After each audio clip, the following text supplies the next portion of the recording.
Good evening. It is 6:03. I apologize for our delay.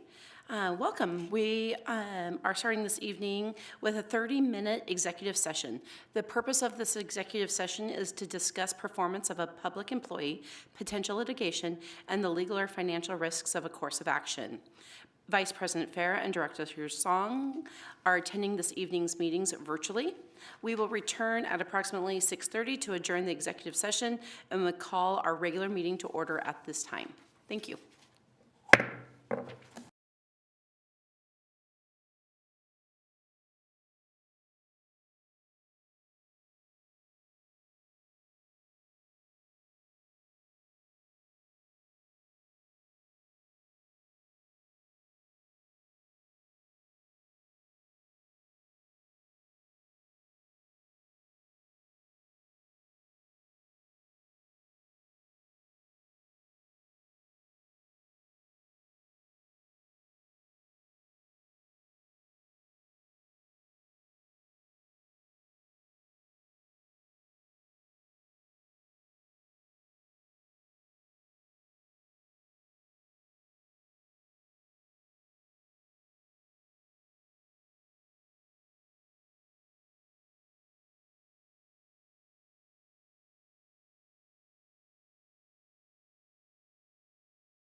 It is now 6:31, and our executive session was adjourned at 6:30. And being 6:31, we will begin roll call on our regular meeting. Better have flag salute first. Oh, sorry. Nope, that's all right. So we're going to go down the list. Director Song is attending virtually. I'm just making sure that he has audio. Great. Director Cook. Here. Director Clark. Here. Vice President Farah is also attending virtually, making sure that you have audio. Yes. Great, thank you. And then I'm here. Would you like to now lead us in the Pledge of Allegiance? Please rise. I pledge allegiance to the flag of the United States of America and to the republic for which it stands, one nation, under God, indivisible, with liberty and justice for all. Good evening. This is a meeting of the Kent School District Board, which is held in public to comply with the Open Public Meetings Act. We welcome the public's participation in the board meeting and thank those of you who have come to this meeting and those who are viewing via our live stream.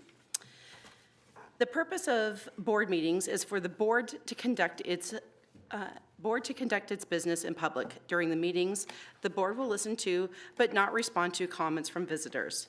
Whether made verbally in person, verbally on video, or written, comments are limited to a total of one per person per regular board meeting.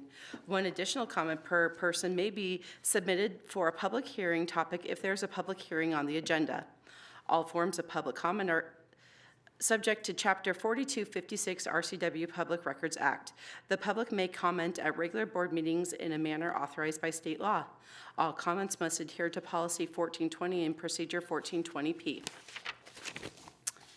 If you wish to make a comment to the board, comment forms are available for completion prior to the meeting and must be turned in no later than the beginning of the legislative report.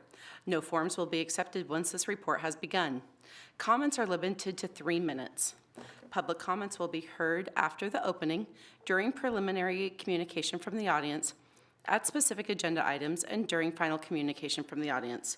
Students will be the first to speak on any topic. Please state your first and last name prior to beginning your testimony. Abuse of public comments personally directed towards the board, staff, or students will not be tolerated. The use of specific names or personally identifiable information of board, staff, or students is not allowed. Board members or KSD staff members may interrupt or terminate the individual statement when not adhering to Procedure 1420P. All comments, whether verbal or written, must adhere to the standards of civility as defined in Policy 1400, Meeting Conduct, Order of Business, and Quorum. If you're seated in overflow room, there's a brief delay in the live stream audio.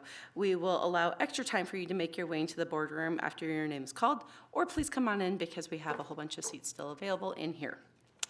Individuals with items for the board or superintendent must provide items directly to safety services staff.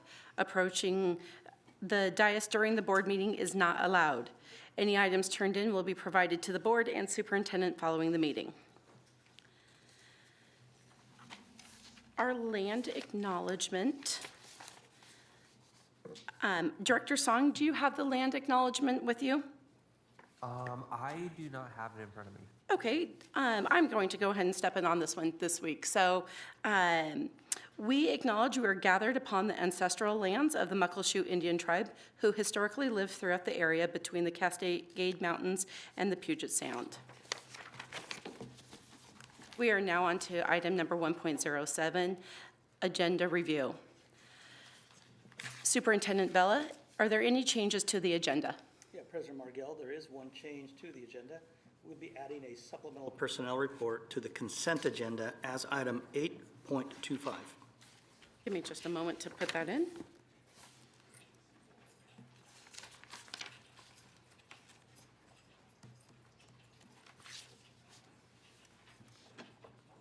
Great. Madam Chair, I move approval of the agenda with the additional item mentioned. I second. That has been, a motion has been made and seconded. for approval of the agenda as submitted with addition of item 8.25 supplemental personnel report. All those in favor, please raise your right hand and say aye. Aye. Director Song? Oh, sorry, didn't realize I muted myself. Aye. Director Farah? Aye. The motion passes 5-0. Okay, great. And we are now to section 2.0. And Director Cook, would you like to read our first proclamation? This is the retiree celebration. Whereas Kent School District is celebrating its employees who have retired and commend them for endeavoring to teach and prepare our next generation of young people. And whereas Kent School District acknowledges these tireless professionals who have made a remarkable difference in young lives by demonstrating our core values of excellence, equity, and community. And whereas Kent School District honors these employees for the dedication and hard work they provided to students and families over the years and understands the significant role they played to help carry out our mission of successfully preparing all students for their futures. Now, therefore, be it resolved, the Kent School District Board of Directors proclaims June 12th, 2024 as a district retirement celebration and wishes our retirees happiness, peace, and success in their next phase of life. Signed this 12th day of June 2024 by our board and our superintendent. Thank you very much. And Superintendent Bella, I would like to call on you to, for our next recognition. Absolutely. Thank you, President Markell. I'd like to invite Mr. Damon Hunter, our Associate Superintendent of Human Resources, to begin our recognition this evening. Mr. Hunter. Thank you. Good evening, President Margell, members of the board, Superintendent Vela, Ms. Curry. If I can have all the retirees stand up to be recognized that are in attendance today.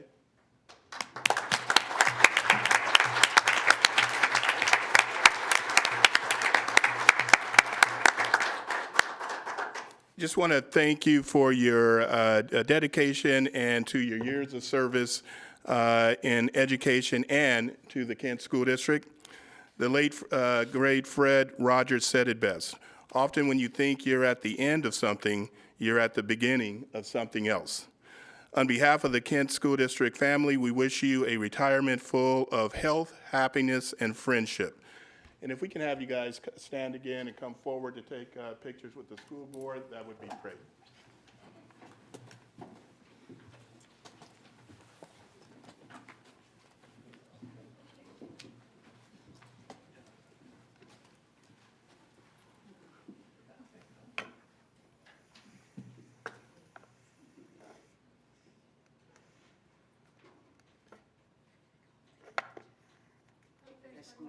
Oh, one more.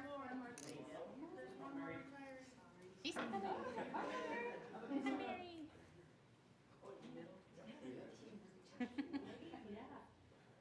of three. 1, 2, 3. Let's take one more. 1, 2, 3. Great job. Thank you for all that you have done.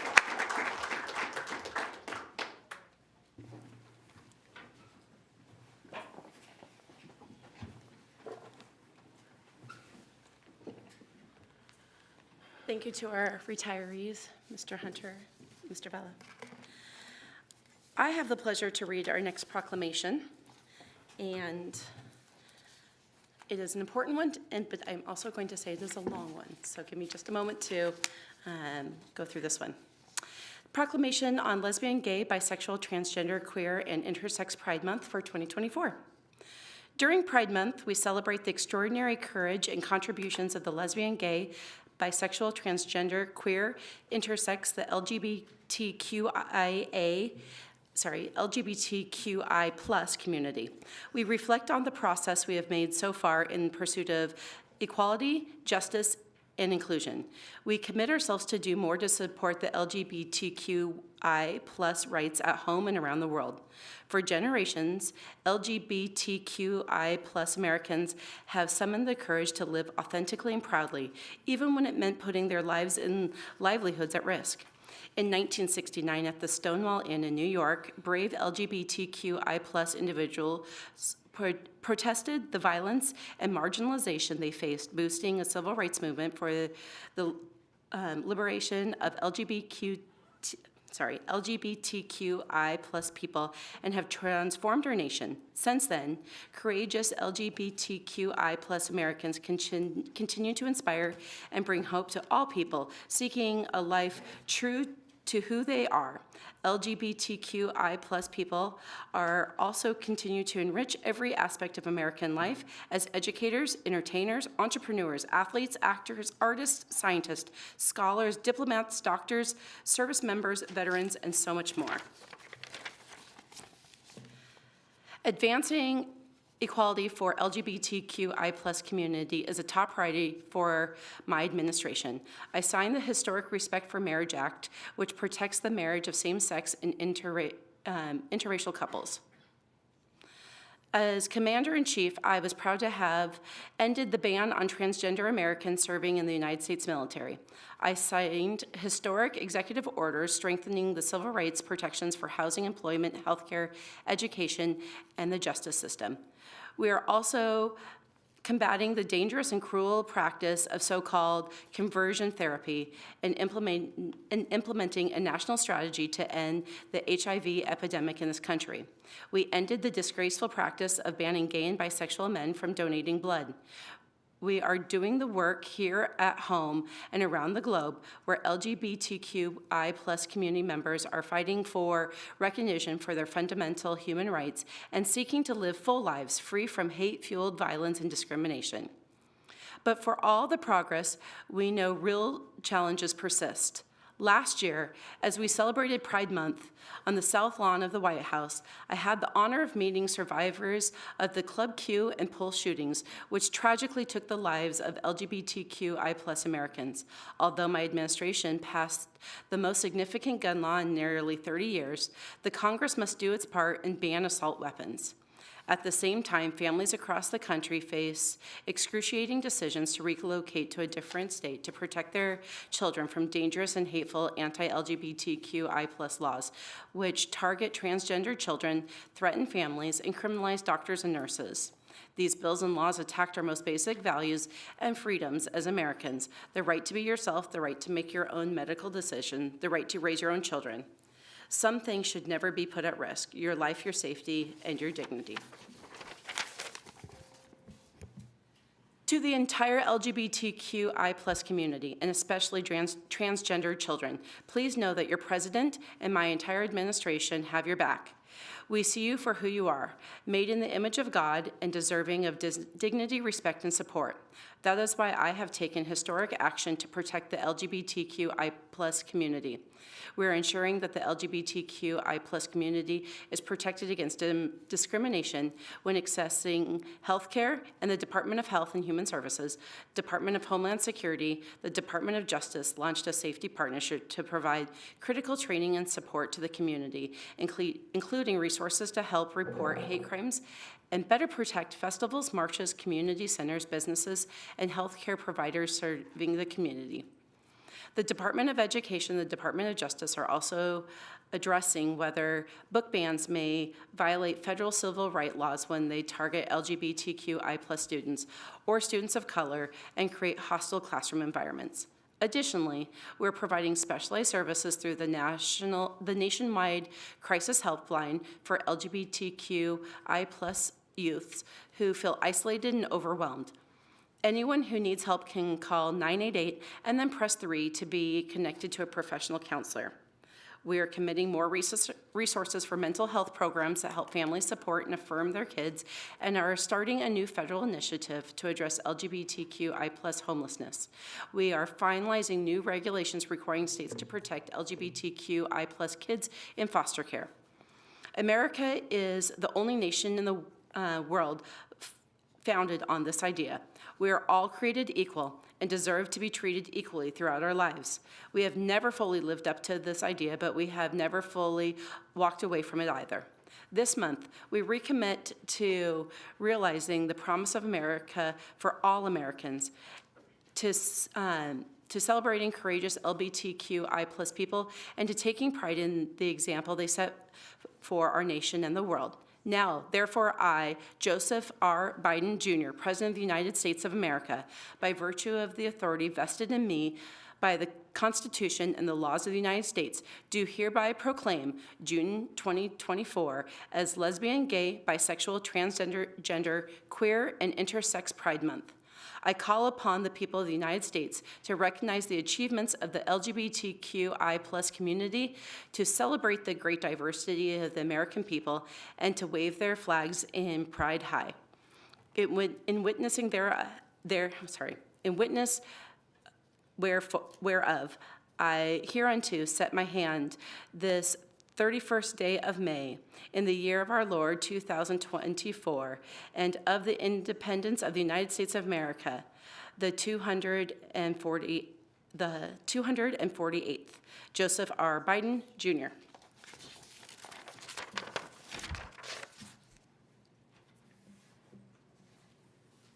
Our next proclamation, I have it written down for Director Song to read, but Director Song, if you're okay with this, I was going to have Director Clark read it. Yep, that'd be great. Thank you. This one is actually from the Office of the Governor for the State of Washington as a proclamation. Whereas on January 1st, 1863, President Abraham Lincoln issued the Emancipation Proclamation, setting in motion the end of slavery in the United States of America. And whereas ending slavery was a critical milestone, but it persisted in southern states for an additional 2 years after the Emancipation Proclamation until June 19th, 1865, when federal troops entered the state of Texas and freed the last 250,000 slaves still in bondage. Whereas also known as Freedom Day or Emancipation Day, Juneteenth is the oldest known public celebration of the ending of slavery in the United States, honoring the unforgettable legacy of resistance, spirit, and notable contributions of the African Black diaspora in the building of this nation. And whereas Juneteenth is a celebration of community and the perseverance of African Americans, it also signifies the continual and universal quest for equality, equity, opportunity, unity, and freedom within every generation, and for the sake of our country, offers an occasion to better understand inclusivity. Whereas in Washington State, Juneteenth was recognized as a day of remembrance before becoming a legal holiday in 2021. That same year, the U.S. Congress passed the Juneteenth National Independence Day Act, establishing June 19th as the 12th U.S. public legal holiday. I, therefore, Jay Inslee, Governor of the State of Washington, do hereby proclaim June 19th, 2024 as Juneteenth in Washington, and I urge all people in our state to join me in this special observance. Signed, Governor Jay Inslee. Thank you very much. We now move on to section 3.0, preliminary comments from the audience. Thank you, President Margell. I believe we have 2 comment cards coming to us. I believe we have 1 student. I'm smiling because I just found my phone. Good evening, President Margell, members of the board, Superintendent Vela, and Ms. Curry. We do have 1 student comment in person that will be heard in the first 30 minutes. In addition to that, we have a non-student comment card that will also be heard in the first 30 minutes. 2 video comments were submitted for item 7.01 in discussion and approval. 1 written comment was submitted for item 8.08 that was provided to you digitally. I do have the hard copy for you here as well.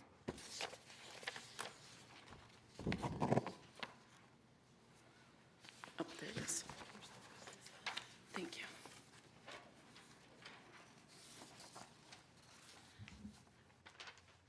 Great. If I could have Silas Coffee. Thanks, Silas.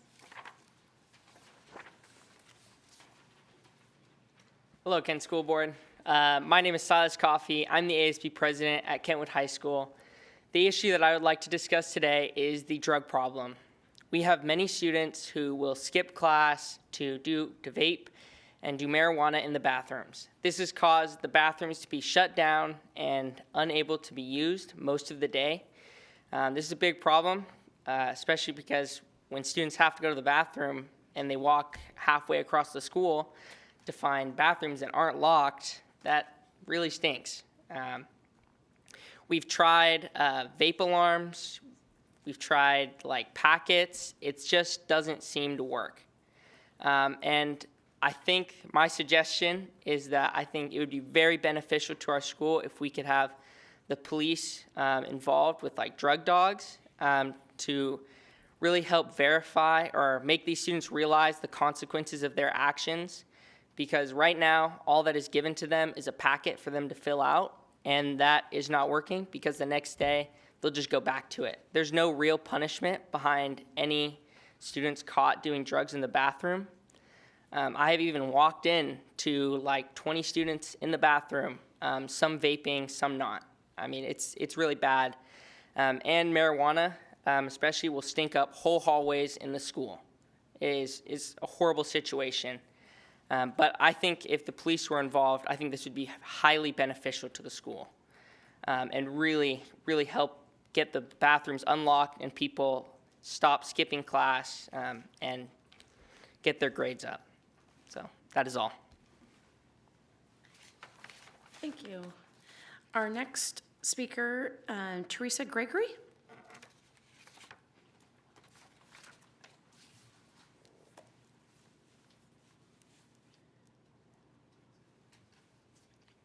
Hello, Board. My name is Teresa Gregory. I am a parent of 2 students at Kentwood High School, and I am here to talk about the Securely Pass and the program and this policy and process.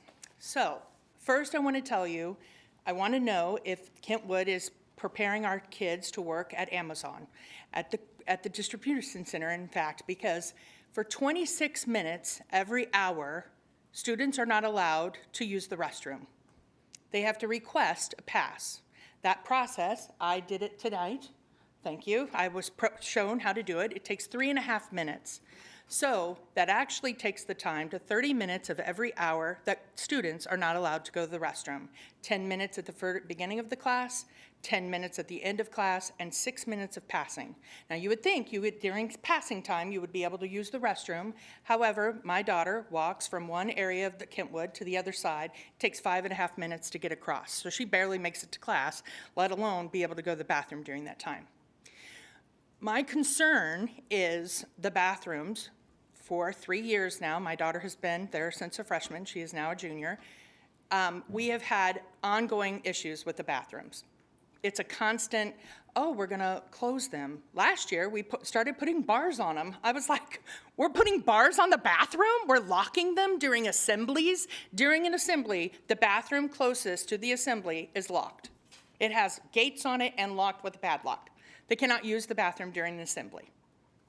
So, this year, my daughter comes home, both my daughters come home, and they're like, oh yeah, we got this pass system. And I'm like, what's the pass system? So let me tell you my concerns. One, they can't go to the bathroom. On average, you should be able to go to the bathroom 7 times during the day. 7 times, every 2 to 2.5 hours. That's about 7 times during the day. The kids can't do that now. They're constantly focused on, oh, I can't request a pass, so I can't go to the bathroom. I will have to wait. That's the first problem. The second issue is the pass itself. The pass is an electronic pass. What are we doing with that data?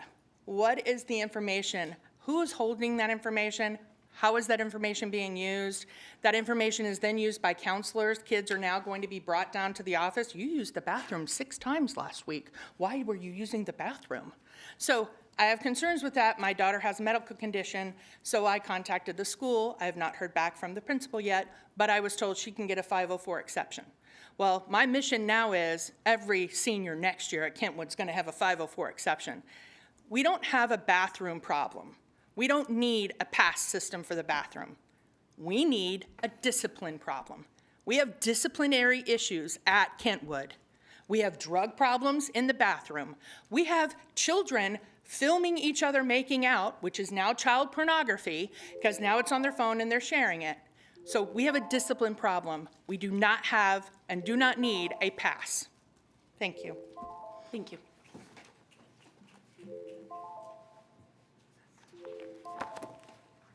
Since there are no online general comments, we move on to the next section.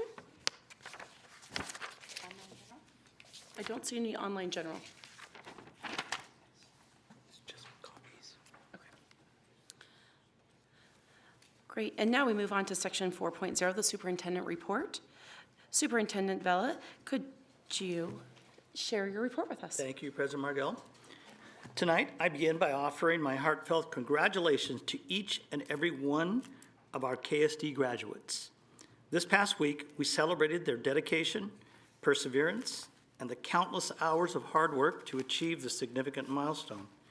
These experiences have shaped our young adults into resilient, thoughtful, and capable individuals ready to take on the world. I also want to thank all the support staff that work behind the scenes to make our graduations a success. I'd like to take a moment to acknowledge and thank the families, teachers, and staff who have supported and guided our graduates. Their encouragement and belief in each student's potential has played a fundamental role in their success.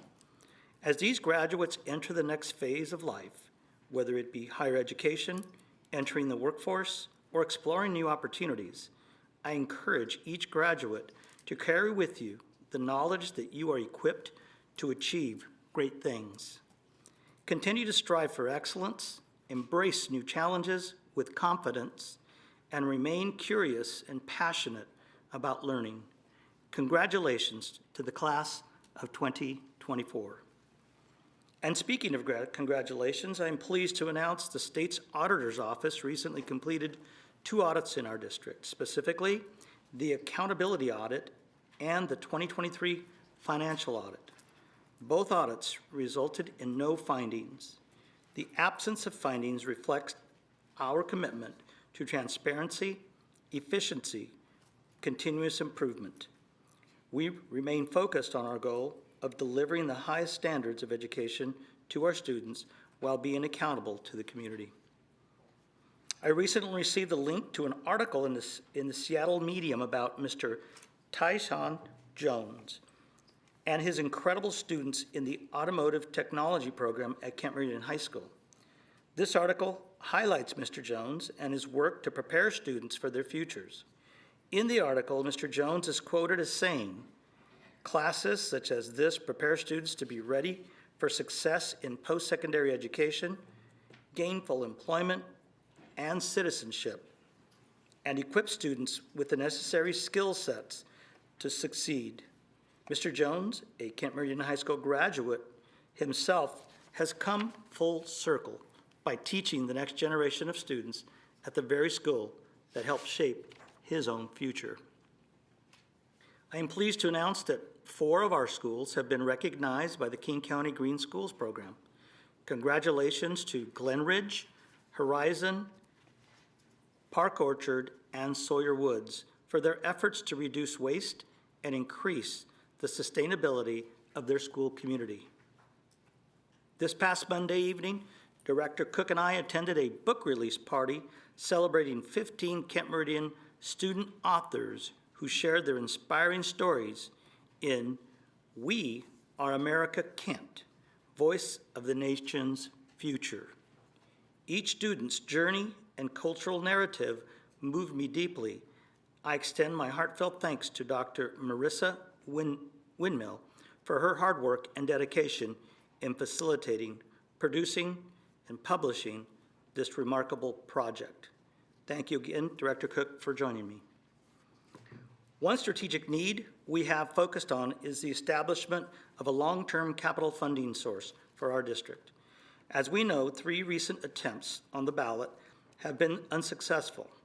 Instead of being discouraged by the results, we are approaching this issue with courage and determination and an eye toward the future and not the past. Through surveys and dialogue with the community, The district team has invested considerable time into understanding voter sentiment. The most frequently cited concerns are increasing tax bills, concerns that the amount of the levy request was too large, a perceived lack of details in the capital project list, and questions about whether the projects are truly necessary. Clearly, a fundamentally different approach is warranted. In view of this feedback, I've spoken to the team about a potential 3-year capital levy proposal that is more specific and includes projects that are the most critical or emergent needs and reduced in total amount by roughly 50%.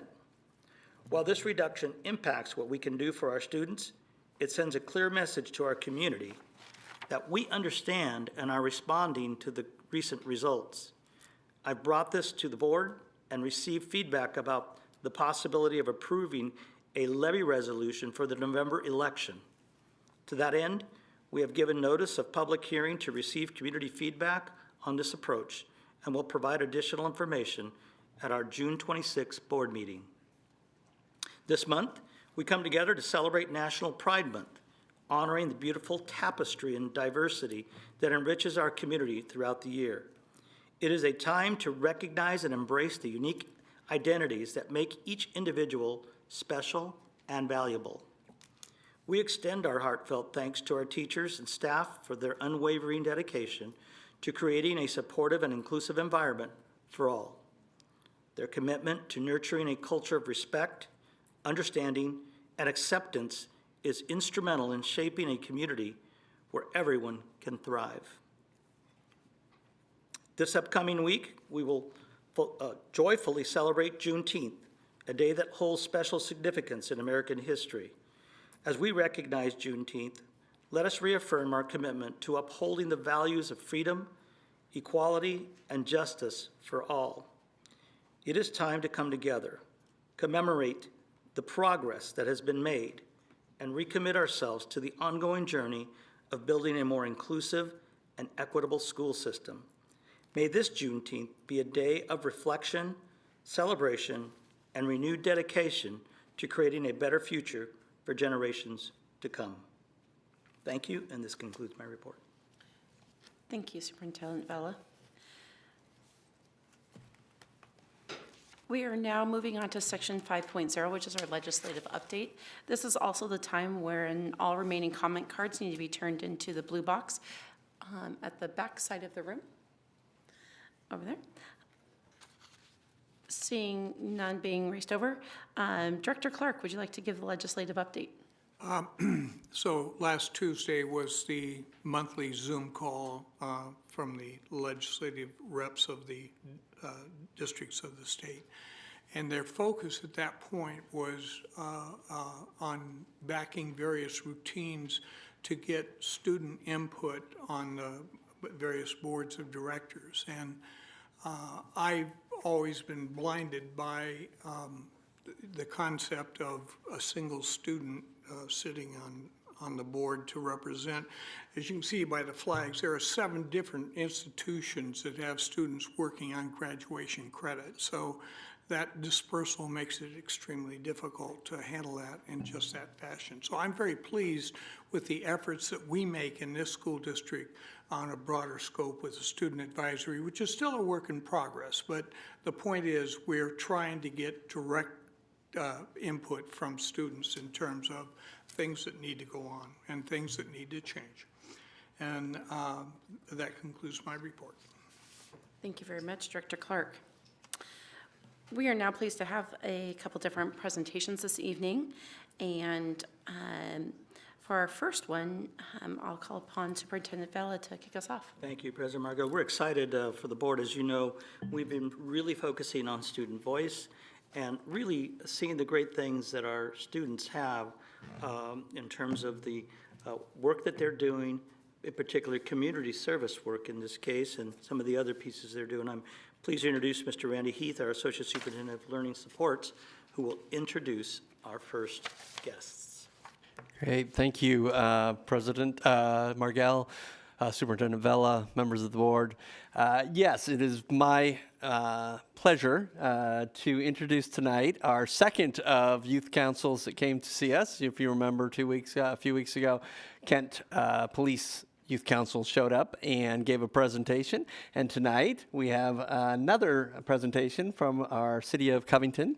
And I'm going to hand it off here to Jacqueline Ball, who is going to introduce the team that is going to then present. And you can actually present from that station right over there. For the City of Covington Youth Council, it's all about the youth, so I'm handing it off to Katie Lance. That's what I like to see.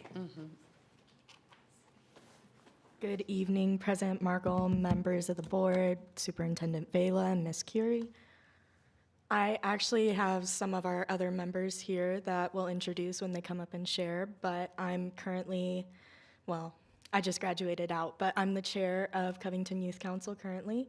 So we're gonna go over some of the projects we've done, some of the projects we're hoping to do, and some of our concerns with the board.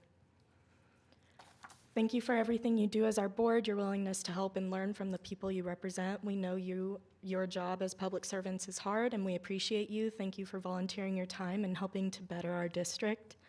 We know your job is hard, and we just want to commend you for that. So these are taken directly from our website. Our goals are to cultivate an understanding between youth and adults to create, support, and sustain a safe, vibrant teen culture, provide and advertise opportunities for teens to serve and socialize in the community, and encourage teens to plan for high school and beyond. What we do is meet monthly and talk about ideas we want to better our community with. We also have passion projects that I'll touch on in a little bit. And we just collaborate as a collective from different schools. We have members from KLA, Kentwood, and Kent Lake, all within the Covington community or go to school in Covington. Passion projects are something we all introduce when we're first interviewed, actually. When interviewing for CYC, everyone is asked what they would like to see changed in Covington, and then they're encouraged to come up with or act upon a passion project based on what they are most concerned about in the community. It's open to helping our peers with their passion projects, whether it's be volunteering, building connections, or collaborating with other schools. Some of our members who have their passion projects aren't here tonight, but one example is Harsleen, who created an entire hygiene drive based on what she feels needs to change in Covington. So that's just one example where we all helped man the stations outside of Fred Meyer and Dollar Tree with collecting all the donations and other things and promoting it on our social medias, which is the power of teen culture, honestly.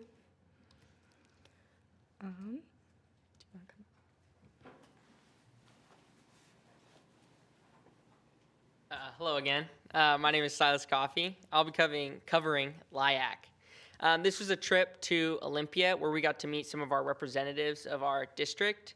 It was really fun. We spent the night in a hotel, visited the Capitol building, talked with representatives. Most of the youth council prepared questions for the representatives. It was a very good time. We enjoyed meeting new people, traveling in the mystery machine. That was really fun. Yeah, thank you. Just want to say I did that mystery machine, just so you know. That's one of the things we advocated for as a team. We also do citywide cleanups, and one of the big things as a youth or a teen is to encourage other people, like our friends and our peers, to participate. So we did Mayor's Day of Concern cleanup, we did our own Adopt a Street cleanup, which is twice a year, and we also got recognized for it by the city at the end of the year, so. And another thing we have newly adopted actually as a council is the Student Art Show. It's kind of a joint project with the Arts Commission and Youth Council. We have new and old businesses every year. We have a lot of positive public response, lots of art. And this actually leads into one of our concerns as a youth council is that a lot of the Covington schools are going to Kent's art show because they don't know there's a Covington one. So maybe we need more promotion on that. And then some of our concerns, there's a lot here, but there's class sizes concerns. As we know, teachers don't do the best when there's like 35 plus kids in their classroom. Tutoring is a big concern, boundaries, what weapons and safety, Kent representatives and not Covington. This I will go into a little bit more detail in a little bit. Buses and race disparities. So for the Kent representatives and not the Covington representatives, this is referring to our legislative district representatives. And a while back, I saw during a commission meeting or a committee meeting that for mental health that the representatives from Kent were contacted, and I know this is the Kent School District, but there are also schools in Covington, and I think we need to reach out to the Covington representatives from the 47th Legislative District as well when dealing with concerns about that, because there's Covington Elementary, there's Kentwood, there's a couple of different schools in the Covington area. Weapons and safety, I mean, I'm from Kentwood. I know all about the lockdowns that have been happening recently, and it's just a really big concern. I mean, there's also with Kent Station and schools in the area of Kent Station, those middle schoolers walking home and not being able to feel safe. There's buses and transportation issues, which actually, Abby, if you want to come up and talk about that a little. Hi everyone, my name is Abigail Castillo. I come from Kentwood School District, and during my junior year, I attended Running Start, which I first initially believed was impossible due to just the transportation it took to get there. So from my house to Green River, it's a 10-minute drive, but due to the busing issue, it probably took like an hour 30, which just really like delayed my education with the classes I was available to take, especially managing work on top of sports and on top of my education. It became a lot to handle, and it's like if I wanted to pursue higher education, I found it really unfair that I wasn't able to pursue something bigger just because of something so simple as transportation. I also understand that Uber and Lyft were like a really big things, especially because I worked, but average ride to Green River was $20. An average ride back, so that means like for a total day it would be $40 a day. So that's just like something that it's like, how can we like improve our transportation from going to like my place, which is like a 10-minute drive away, to just like really just help like other kids get to Green River. But yeah. And also, I just want to speak a little bit on her little sister, actually, who is also on the council. Her name's Anna, and she goes to Kent Lake. They live in the same house, and they actually go to 2 different schools, and that was by choice. But they're having problems with their activity bus as well, and she cannot do a lot of after-school activities because Abby works and Anna works, and there's just not a lot of time to get that transportation that's necessary. If we're gonna have amazing programs like Running Start is, I think a more equitable way to provide that to students would be most concerning. And then boundaries as well, just a little bit on that. I mean, there's a middle school that's in the Tahoma School District. That was the old Tahoma High School right down my street. But there's all those kids that go to Kent schools, and it's just, I don't know, because my brother, he lives like 5 minutes from Kentwood, but he was supposed to go to Kent Lake, and it's just really hard with transportation as well. My mom is actually a school bus driver in the district, so I know all about the transportation, and it's kind of hard to get on the McKinney-Vento program for a lot of these kids, and that's mostly all we had. So thank you for your time. Thank you very much.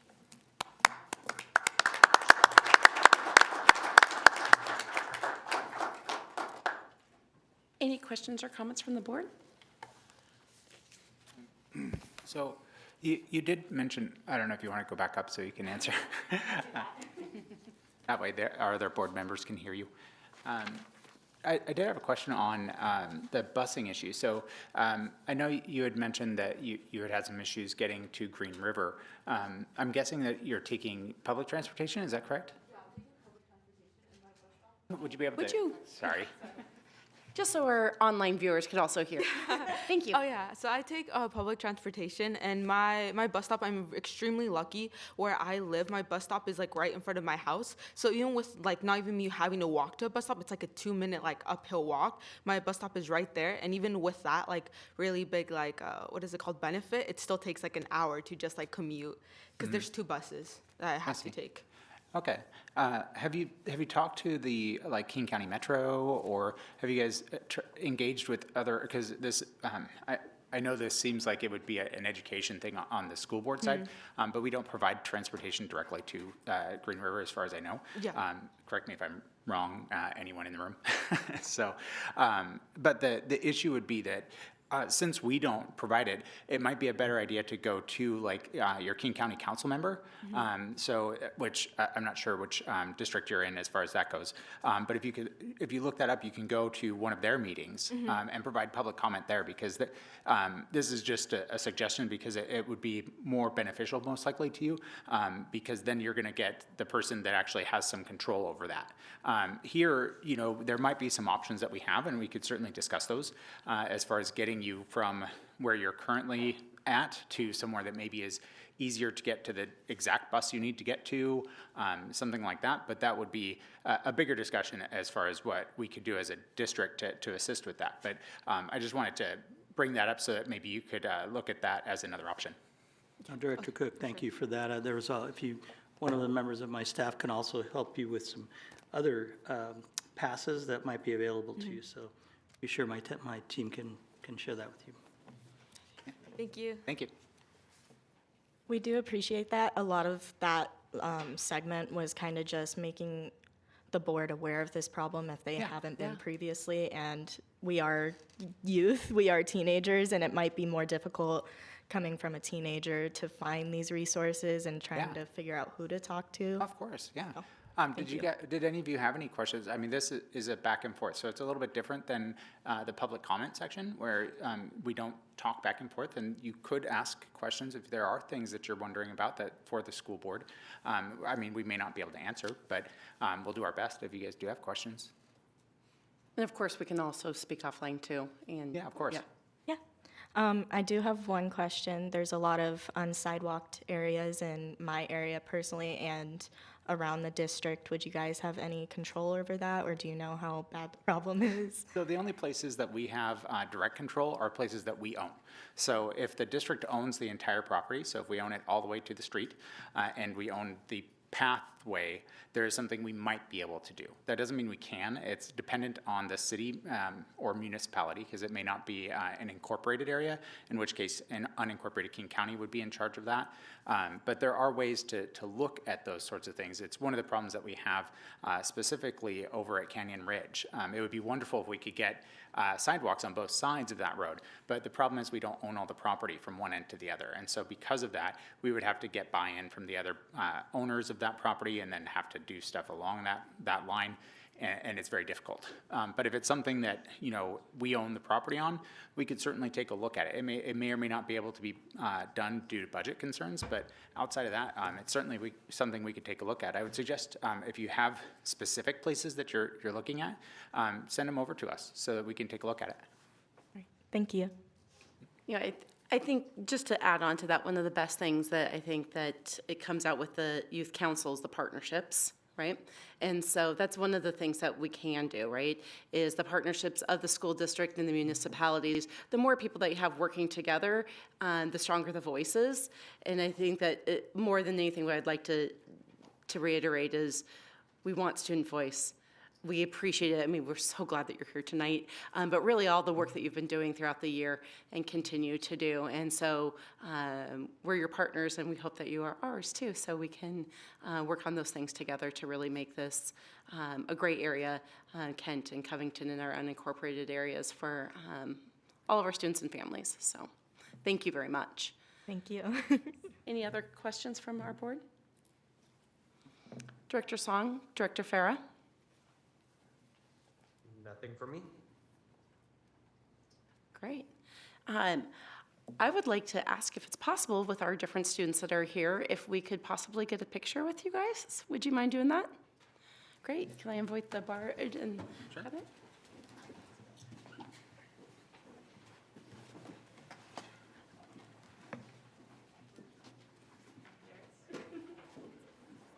flags make a really pretty background.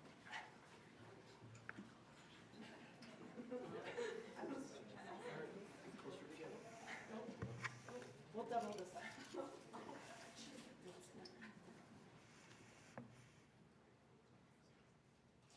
Three. 1, 2, 3. So, take one more here. 1, 2, 3. Thank you. Thank you so much for your Great.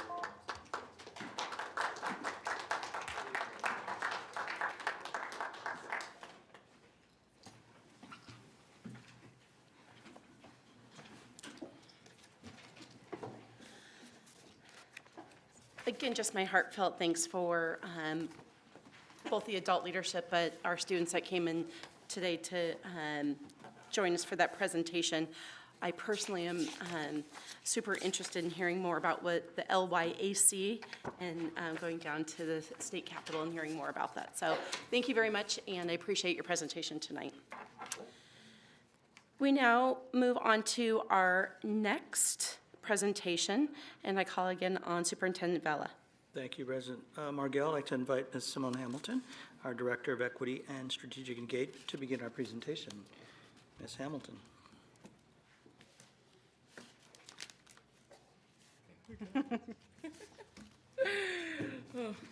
Be smarter than the technology. Good evening, Board Superintendent's Governance Team. Thank you for having me here tonight. I'm excited to be here to share with you some stuff, and greetings to everybody from the community and our students and our staff that are here. My name is Simone Hamilton. I'm the Director of Equity and Strategic Engagement, and I'm here to share with you guys some work that we've been doing since I've joined this district about 2.5 years ago, and also to share with you the impact of some of that work and where we intend to go for the next school year. To kind of start and ground us today, I know we opened with our acknowledgement, but also I just want to share these first people learning principles is the principles that we use in our team and in the spaces that we are to kind of guide our approach and really ultimately hope that these are things that people experience when they're working with us. I won't read all of them, but a lot of it is really inviting us to show up differently, to engage differently, to prioritize relationships, to leverage the knowledge and the wisdom that exists within different communities, and to find collective solutions to these problems and these challenges that we're all having. How we're going to spend our time today is I'm going to kind of share with you a little bit more about our team and the approach, kind of how we go about doing the things that we do. I'm also going to speak to you a little bit about the policy, kind of revisit the race and equity policy and share how those have shaped the priorities that we initially set out, but then also how we've built upon that work, and it's going to inform the work that we're going to continue to do going forward. And specifically, we're going to focus on a priority area that I haven't had a chance to talk to you guys about and share the work about, and actually some incredible growth has happened in that. To do this, I'll be able to provide some initial insight and intention behind why we chose to take the route that we took, in addition to sharing the evidence of impact of this approach that we took in the program that we put in place. Then that's going to naturally segue into us talking about what does next year look like, and then there'll be time at the end for you guys to ask questions and give me some feedback. So I love feedback. So the Office of Equity and Strategic Engagement is a small but mighty team of 2. Even though this is our collective work as a district and everybody has to come in, you could say that Tierra and I are kind of like the point guard in a basketball game, quarterback on the football field, or a catcher in a baseball and softball game. We kind of help create, call the plays, set the tone and the direction, but ultimately invite people and recognize that this is a team effort. This is something in a district the size of ours that can't be held and totally done by just 2 people. And I just want to take a moment, too, to say and express a huge gratitude to Tierra Frost. So Tierra Frost is a KSD alum. She graduated from Kent Meridian, went to Sequoia Middle School, which is now Canyon Ridge, and then Daniel Elementary. And Tierra left after she graduated, became a teacher in Atlanta and then also in Oakland, and then came back up to Washington and joined our team. And she's been my right hand since I've started, and she's actually getting ready to embark on her next chapter. She got accepted into Chapman University's film school on a full ride, and will be departing to start that this July. So I guarantee you the next time you'll see her is at an Oscar Awards winning Best Director, because she's that great. She wish she could be here tonight, but she's actually leading PD that I'll tell you more about of our program. But again, we serve a lot of different people in the organization, and there's a lot of different roles that have different certifications or a certain amount of clock hours that they have to get. And so we've committed, especially in these last 3 months, to make sure as much as we can, our paras and our teachers are having access to learning that keeps them in compliance with their certifications and what the state requires from them. So that's why she can't be here tonight, but she just expresses thank you for the work and the support that you've given our team so far. Which gets us to kind of like, how does the work of a team of two take on such a grand task? And this might be review for some board members, but I'm excited to share it with new board members. Some of this might look familiar. But we start by committing to listening to people, whether that's students, that's staff, that's our community. We have to start with listening, because when we're listening, we're actually opening up the opportunity to learn from them and to learn what their needs are, learn what your experiences are, learn what your hopes and dreams, and really what that potential is that we can tap into so that we can lead with each other. Because when we're leading with each other in that side-by-side type of way, then your problems are my problems, and our solutions are ones that we buy into and share together.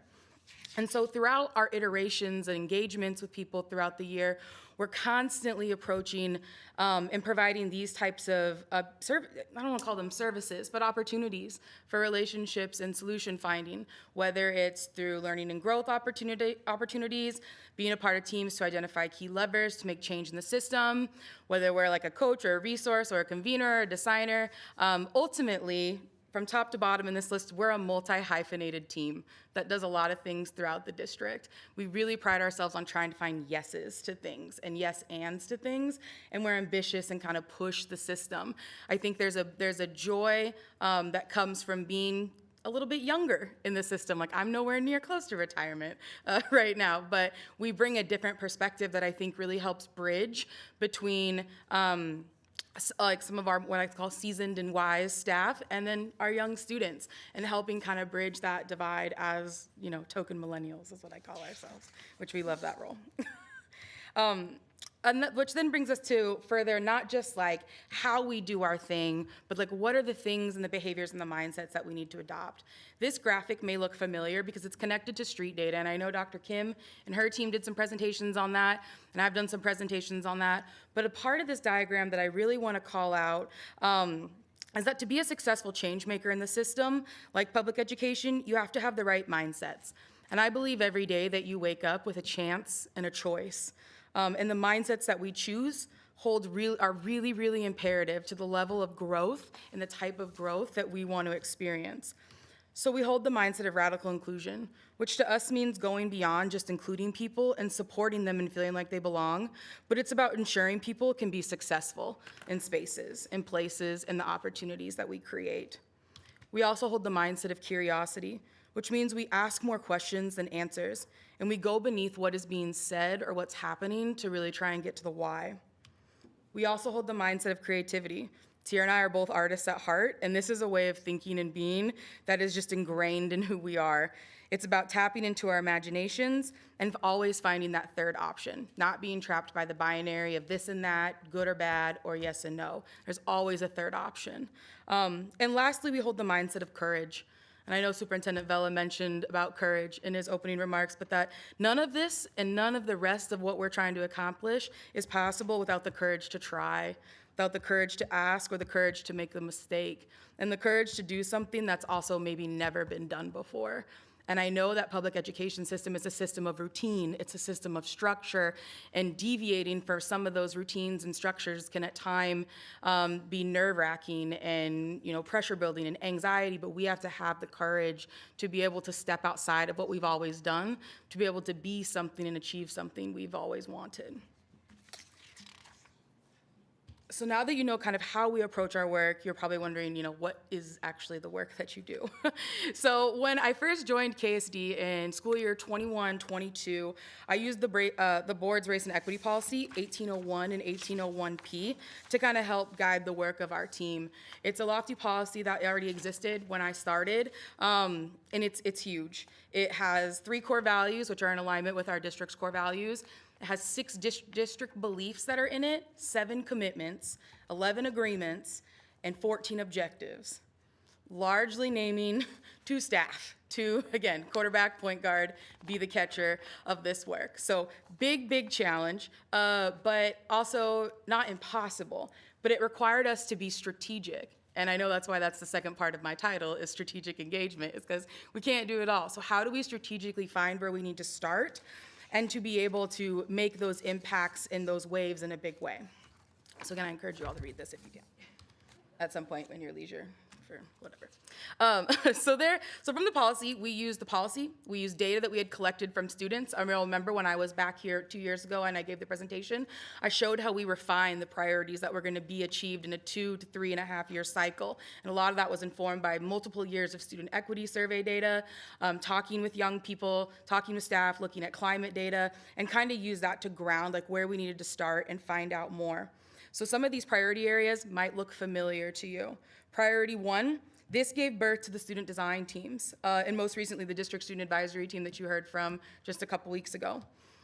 Priority 2, this is what we're going to talk a little bit more about later, so I'm going to skip that. But priority 3, this work in this priority area resulted in me being the strategic plan facilitator for Goal 4 with Director Clark, and ensuring that our next strategic plan that we're actually in right now had commitments towards affinity supports, staff belonging, and effective leadership, all of which are required and needed to have a premier and diverse workforce. And then priority 4 has led to some pilot programs that connect students from across the district through collective enrichment experiences, but it's also been an opportunity, a large body of the work in priority 4, the community partner work now lives with Executive Director Carol Cleveland, who I've had the pleasure to work with, and it's been an honor to learn from her leadership and alongside her over these last couple of years. But that gets us back to leaving priority 2, which is the focus of today. Priority 2 is one that reads simple, but it's actually highly complex when we think about implementation of it, especially at a district of our size. Essentially, at the core of it, it's providing professional learning and training to a district that has over 3,000 staff, a variety of CBAs with different restrictions and requirements and time and how to do that, and again, with kind of 2 people to approach how we do this. A lot of times organizations will just hire a bunch of outside consultants or people to come in and do a package training and then leave, and that ends up causing, I would argue, more harm than good in my experience, because it's not either contextualized or responsive to what the different nuances and needs that are true throughout the system. So at the heart of this language in this priority area is culture change. It's an invitation to use learning as a change agent in building a culture in support of our school community. In a district of this size, like I've said, it's an enormous task, but we were up for the challenge. And we had to really think about where does our current state and what does that mean in the school system? And that change within the school system is complex. There are a lot of moving parts that sometimes can feel more like barriers than benefits, but you can't let that stop you. So in KSD is no different than any other school system where the culture is largely shaped by compliance. And I know compliance sometimes has a negative connotation, but when I think about those structures and the routines, those are the things that lead to type of compliance-like cultures, where we have a hyper-focus and a fixation on data points that really just provide a one-dimensional perspective. In street data, they like to call that satellite data or map data. And it really just tells us how the system functions, but it doesn't really tell us what people are experiencing within that system. So when we look at graduation rates, our test scores, and attendance rates, we see the function of what the system's producing, but we're not actually learning and understanding how young people are experiencing the journey and what's going on in their lives to get to those outcomes. And that's where we need to move to. People's experiences are actually what drive culture. And a culture of compliance isn't one that truly prepares students to be successful and thrive in their futures. And you can't change culture overnight, though. It's a really, really big task, but it can be done through intentional and careful design. You can implement programs and practices that move us from a culture of compliance to a culture of learning. And this culture invites everyone to focus on centering student voice, cultivating their curiosity and engaging in learning that grows their own knowledge and ability. In our professional development we facilitated a couple months ago, we actually showed a video where they said, some things can only be understood through experience. Ultimately, that's how culture is translated and changed. And so the question for us really became back in the end of kind of last year was, how do you go beyond creating learning opportunities to creating learning experiences that invite the learner the opportunity to learn, unlearn, and relearn new ways of thinking and being that are in support of equitable outcomes and experiences for students. That became kind of our guiding question as we approached the design, to design a program in response to that priority area. So answering that question is what gave rise to the Shop Talk Learning Series. SHOP is an acronym for Stories Hold Our Power. It's a learning series that emphasizes the importance of stories and the power that they have to transform our learning and really understand the world around us and who we are in it with our varying identities and different experiences. We believe that with intention, learning can have a profound impact in transforming our school community towards excellence and equitable outcomes for young people. So you're probably now wondering, like, how does this series work? Is it just another PD? And really what it looks like is each month we create an intersectional collection of learning experiences that center and highlight a specific race and ethnicity and culture aligned to what many know as the federally recognized holidays. So we just had AAPI month, we're now having Pride Month. Before that, there was Arab American Heritage Month, Women's History Month, so on and so forth. We then, after we provide these learning experiences, we provide multiple opportunities through each month to engage with colleagues from across the organization in facilitated discussions to make connections between their stories, their humanity, and their role and experiences as an educator. Shop Talk itself has a suite of offerings that we develop, design, and implement from scratch every single month. Tierra and I do. Our online modules through Canvas, through our online learning platform. You guys have probably gotten emails when I send out the all-staff emails announcing them at the beginning of every month. Those happen through there. Our second offering is our movie screenings. You also get the emails for those, and I know I've shared some of the movie screens, and I know Director Farah actually recently attended one. And then also we offer some events, some pop-up events that I like to think of them as kind of experiments, and we'll share more about that. But like I said before, with our modules, we design everything from scratch. Really what we're building is a course. We actually shared with our equity council some of these modules and how we approach the course, and many of them said, like, this feels like a college course, actually. Like, this feels like a full curriculum kind of a college course, which was really great to hear, and it was also important, it was validating to know that the work that we're putting into it, it conveys and communicates back to how people are experiencing it. But like I said, each month we spend time sourcing and reviewing and gathering content that provides learners with a multifaceted and intersectional learning landscape. We create a course for each month that has a collection of modules that staff can access via Canvas. There's a course, and then within that, there are multiple modules. To this date, we have created 7 courses with 35 modules across all of those courses. Staff receive clock hours for completing the modules and attending discussion labs that are connected with that. And we offer multiple discussion labs a week, and we offer them virtually in response to the feedback. When we started, we had discussion labs in person and then also virtually, and we had overwhelmingly feedback and requests to have more discussion labs virtually, because typically we offer these at the end of the day between 4:30 and 5:30 or 4:30 to 6:30, depending on the content, which makes it really accessible for educators and others who are getting off to participate, especially since they do a lot of the learning, the async part on their own. It's about 2.5, sometimes 3 hours of learning guided course, and they come and spend an hour and we make meaning of that learning and build connections and hear other people's perspectives. You'll also see that for our participation rates, we did great. I think in just the small amount of time that we had and kind of building grassroots with minimal advertising and minimal kind of infusion throughout the system, we had over 902 people enroll in modules. And again, mind you, this is just data through the end of May. So now I've gotten May numbers, and we still have some June numbers coming in. 395 of those people attended discussion labs. A goal next year is to make that more equal, but again, discussion labs are kind of hard sometimes for different types of staff to be able to attend, but it's encouraging to know that they're still completing the learning online. Even if they're not coming to the final step, they're finding value in the learning, that they're still doing it. We have offered 75 hours of asynchronous PD learning, so across those modules, and 275 hours of direct facilitation from myself and Tierra since October that we've provided. 100% of our participants have reported that their knowledge increased after every single module. And how we do that, we have a pre-test, a pre-assessment before every module, and then they do a post-assessment to be able to reflect, and they identify what they know before and what they don't. An example in those modules too, when we talk about an intersectional way of what we're building it, You know, we tell stories from the LGBTQ community throughout every single month. We tell the stories of women throughout every single month. We tell the stories of young people. We tell the stories of interracial solidarity. We don't relegate those things to just the month and the heritage in which it's celebrating. We're looking at all different people within those diasporas and those cultures and the experiences they're having, because not a single one of us is a monolith, and not a single one of us moves through this world with only one identity. But I could tell you numbers all day, and another number I want to offer to you too is that of those 902 people that enrolled in modules and actually attended movie screenings, and that I'll get to, but that 57% of them are teachers.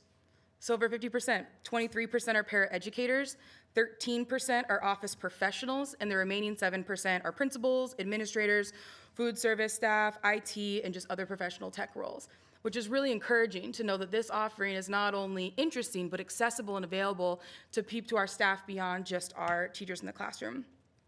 As further evidence of our impact, because again, like I said, these numbers don't tell the full story, I want to share with you some video testimonials from 3 different educators that felt they could better express what these mean to them through video than just writing us a feedback thing. Hi, I am Diane. I'm a 2nd grade teacher at Park Orchard, and I feel like I've learned a lot about history and the different people within history than I have before from these movie screenings and shop talks. I really like how we focused on topics that we can learn about and discuss afterwards. So these different kinds of topics that I've attended, and I think I've attended probably almost all of them since they began. And these topics, like, I can share with colleagues, I can share with students, and in general, I feel like I am much more knowledgeable in these different topics that I've learned than I have before. So I really like having the opportunity to take the time to learn about these, and I really love the flexibility of all of these too. So I really hope that you guys continue with that. So some topics that came to mind was when I watched the busing battleground and the integrating of Mississippi schools. And it's like different things, like, yes, we know like these things happened, but it's just like much more in depth about it, where we're able to like learn about the different details of all the stuff that went down, and I was able to make connections between those 2 documentaries. Another one was Toni Morrison. I actually did not know who she was before I watched this movie or documentary, but now I know that she's just like integral part of history and such an important writer. So that was really great to learn about her.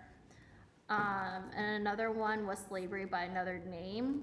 And so it just kept making me think about how so many times in history that people would try to work around the law, and really a lot of different topics that we watched about in these documentaries. A lot of these different things, a lot of these different documentaries, like a lot of them always tried to work around the different laws that were put in place to make it work for them. So I feel like these movies just really impacted me because I just learned so much, and I really appreciate the opportunity. Thank you. Hi, I am Michelle, and I appreciated the way that Shop Talk was convenient in having different time slots that fit well within my schedule, but more than that, I appreciated the articles and the lessons that I was able to take with me and share with other coworkers, to be able to take that and apply to my own teaching practices, as well as share some of the information with some of my older students as well, that we were able to dive deeper into some topics that may have been challenging for myself to find good resources to get into. I also really loved the Shop Talk movies. I would be able to watch them at home with my high school daughter and be able to share some of the information with her as well. I thought it was not only beneficial for myself, but also to be able to watch that with my family and have some of the deeper conversations with her and talk about ways in which we still have a lot of work to do and ways in which we are already building on some of those tools. I appreciate all of the hard work that went into finding the resources, the documentaries, the articles, the podcasts, and that you were able to share them with us, and we were able to take all of those resources and apply them to make sure that we are truly coming from a place of understanding where we may not have that information otherwise. So I definitely hope that this comes back again next year. I'm Sarah Gonzalez, a 6th grade science teacher in Kent School District, and I have loved the shop series opportunities. I've loved the video screenings, the asynchronous work, the discussion labs. It's been really great to get to know people within the district at different schools, at different subject levels, different age groups, and that we all are coming together to value learning about diversity and how it's impacting us as educators, our students, and the world around us.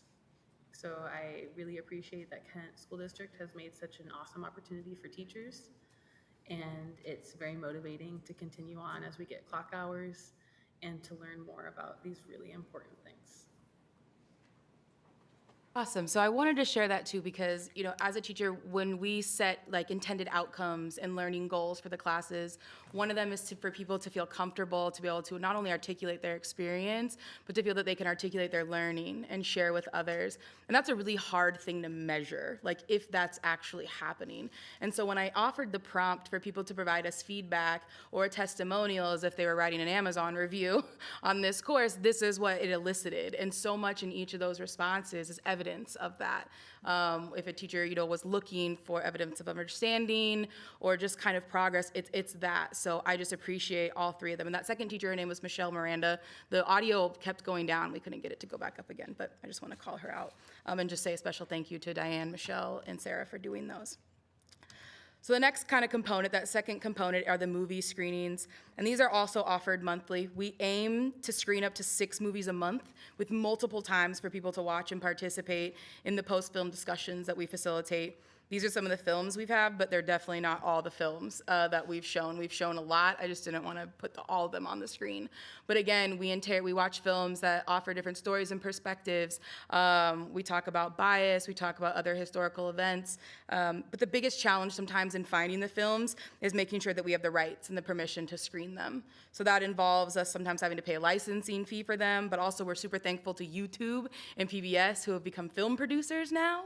So they host a lot of films and are doing a lot of storytelling and short films on there that we can show for free that are available through the education sector. So we started the movies in January of this year, so we only had a couple months to kind of put this in action. Our first priority was the modules, but then we wanted around January, like, okay, we're ready to add this extra element to these offerings to have more buy-in and maybe another entry point into the learning.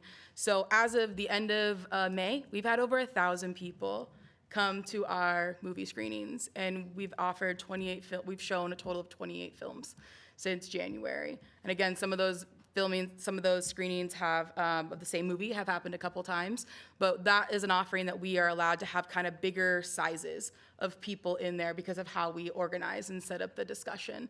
And they're so impactful. You learn so much. I know I shared a couple movies with you guys for you guys to watch, but we're really intentional too about showing ones that connect not only to the Heritage Month, but also can kind of find a through line into school. This month we're showing Murder at City Hall, which is about the story of Harvey Milk, Harvey Milk, and then the Little Richard, the king and queen of drag and rock and roll. Not drag, sorry, of rock and roll. So that's actually what Tiara is kind of showing tonight.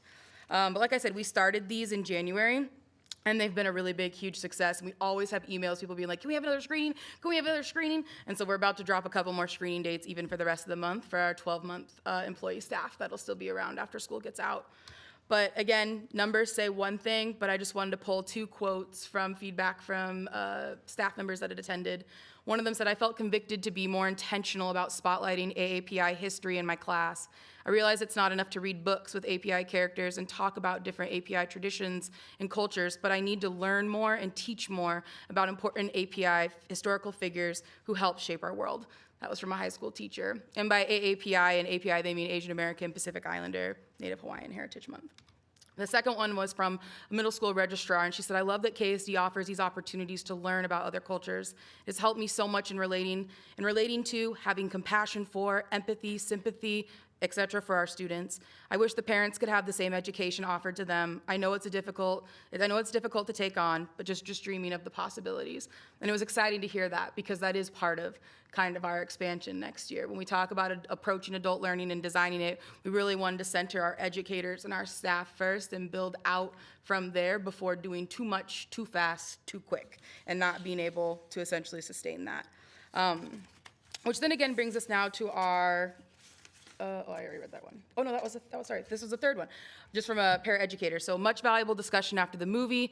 Wish everyone could have participated in these shop talks, and I'll be paying much more attention to the biased ways in which the media portrays non-white people and bringing it to people's attention when possible through discussion and/or book groups." And that right there again is evidence of it's working, that people feel comfortable enough and confident in their learning to go and take it and share it. You know, traditional equity trainings that you go to, they'll probably teach you a bunch of definitions, some fancy words, go back a bunch of years, centuries in history, and leave you kind of leaving with like, what do I do now? And you have all these words, but often get misused. We don't take that approach at all. We really try and ground it in the human experience and looking at the diversity across not only our world, but how that's reflected in our district. The last component of our series are the pop-ups and the posters. So we wanted to find a way to provide learning via events, but also some indirect learning, and these were 2 experiments. So the first one were how the event kind of manifested was in these arts and culture pop-ups. We did these in October and in November before stuff kind of started ticking up with other student work that I was doing and strategic plan stuff. But in that, so in Dia de los Muertos, we brought everybody together over lunch over 2 different sessions. I partnered with Ninfa, who used to work here now she's on doing great things. And we led a session talking about Dia de los Muertos and the role of monarch butterflies and their migration over lunch. And it was invited for all central office staff to just drop in and come, and we made buttons. I don't have my one that we made that day because I gave it to a student, but I have a button maker. And so I set up arts and supplies to do buttons. And anybody here who knows me knows that if I can turn something into an art activity, I will. And that's partly for my own personal need to be able to engage and stay focused, but I've never met somebody who's mad about my art activities. And then the second one we did was in November. I partnered with Rich Summers, who is our Native American liaison. And we watched a video that was actually done by the Muckleshoot tribe about the life of salmon and the importance of them and identifying as a salmon people, and created these salmon keychains that each bead represents the different stage of life. And I've seen people have them at their desks and carry them around. So those were really, really powerful. We ended up having 4 pop-up events and a total of 82 people in central office. Of course, those 4 events showed up and participated. The other indirect learning that we did was create these spotlight posters that you've seen, and some of you students maybe have seen them around your schools. But basically, in the process of building those modules, there's a lot of content, a lot of people, places, movements, and things that we come across that there's just not enough way to fit it all in. So how do we identify certain people to pull out to kind of spotlight? And I partner with some students to help identify, what to pull out and what it looks like. But then I take on the heavy lift of doing the designing and finding all this stuff so they can stay focused on school. But I always want to get their cosign on what I'm doing. We started initially by adding QR codes to each of the posters, which you could scan to watch a video or find out more information about the person, but quickly learned from students that were like, my phone doesn't work in the school building, and then elementary schools being like, we don't have phones. So kind of moved away from QR codes and just started again to just create different posters with important information on them. I didn't have a big version of our Pride posters yet, and unfortunately this year we weren't able to get them in time before school was out, but they'll again going to be posted around central office. But I encourage you, I have extra sets if you ever want any, and they're always posted around to be able to look at those. But we are able to actually track those QR codes initially. I have them tracked to a thing to see how many times they're clicked, how many times they're used, and it's really great. Our spotlight posters, we did a total of 40 of them. And again, we started these just in February. So this was another thing that we anteed up. We were like, okay, we're ready to add another element after we get things going. And just wanted to share 2 pieces of feedback from each of those. So this is from an elementary teacher librarian who said, thank you so much for the amazing posters you've been sending out to our buildings. They're great. We've been using them not only as displays in our hallways, but members of our student equity team are highlighting a person on our school-wide morning announcements when we're celebrating a month. Looking forward to seeing more in the future. So that's super exciting because I didn't give any directions to do that. Just the poster itself inspired a teacher to get creative with young people and marrying the information together. And then another one regarding our pop-up events is from a central office staff member that sent me an email saying, thank you so much for hosting such an incredible experience during the lunch hour. Not only was it informative, it was a great opportunity to connect with others in central office. I wouldn't consider myself an artsy person, but you made the crafting experience accessible and safe for anyone to show up, learn, and participate. I hope there are more to come. And that, again, was really, really exciting because anything that we can do to bring people together, those are the things that contribute to staff belonging, to togetherness, to building relationships and understanding, and not always just in the heart of the work or when we're having challenges and always just trying to solve problems, but to experience joy. And I think joy is something that we have to always be chasing and isn't a privilege, but rather a right when we're in the spaces that we're in. Life's too short for it not to be.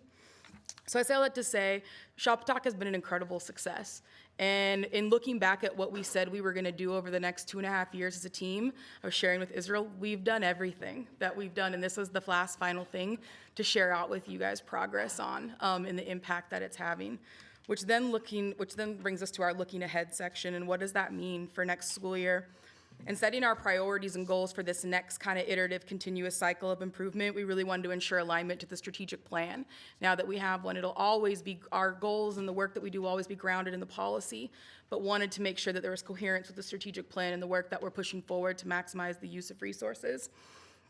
While this isn't an exhaustive list that I'm going to share, it's kind of how our work, some of these main areas that of our work connects. So in Goal 1, we're expanding the Shop Talk Learning Series and implementing a small-scale model of what I'm calling right now equity liaisons that will build upon the leadership at our school buildings with existing equity teams and provide some structure and guidance for learning in the work. So we're going to look at working with about 10 school sites and a couple central office departments, but one of the biggest feedback we got was like, how do we bring this learning from the modules to our school and contextualize it with our school data?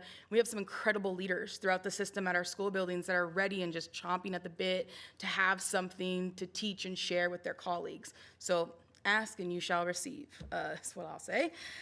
Goal 2, we're gonna continue with that district student advisory and leveraging the learning and leadership from those students to shape change and further shape what they believe students need in order to be successful in serving as representatives for the district, whether that's on the school board or in these other spaces. And again, doing deeper work, partnering with our youth councils to kind of create an ecosystem of student voice and student leadership and how the different parts work together.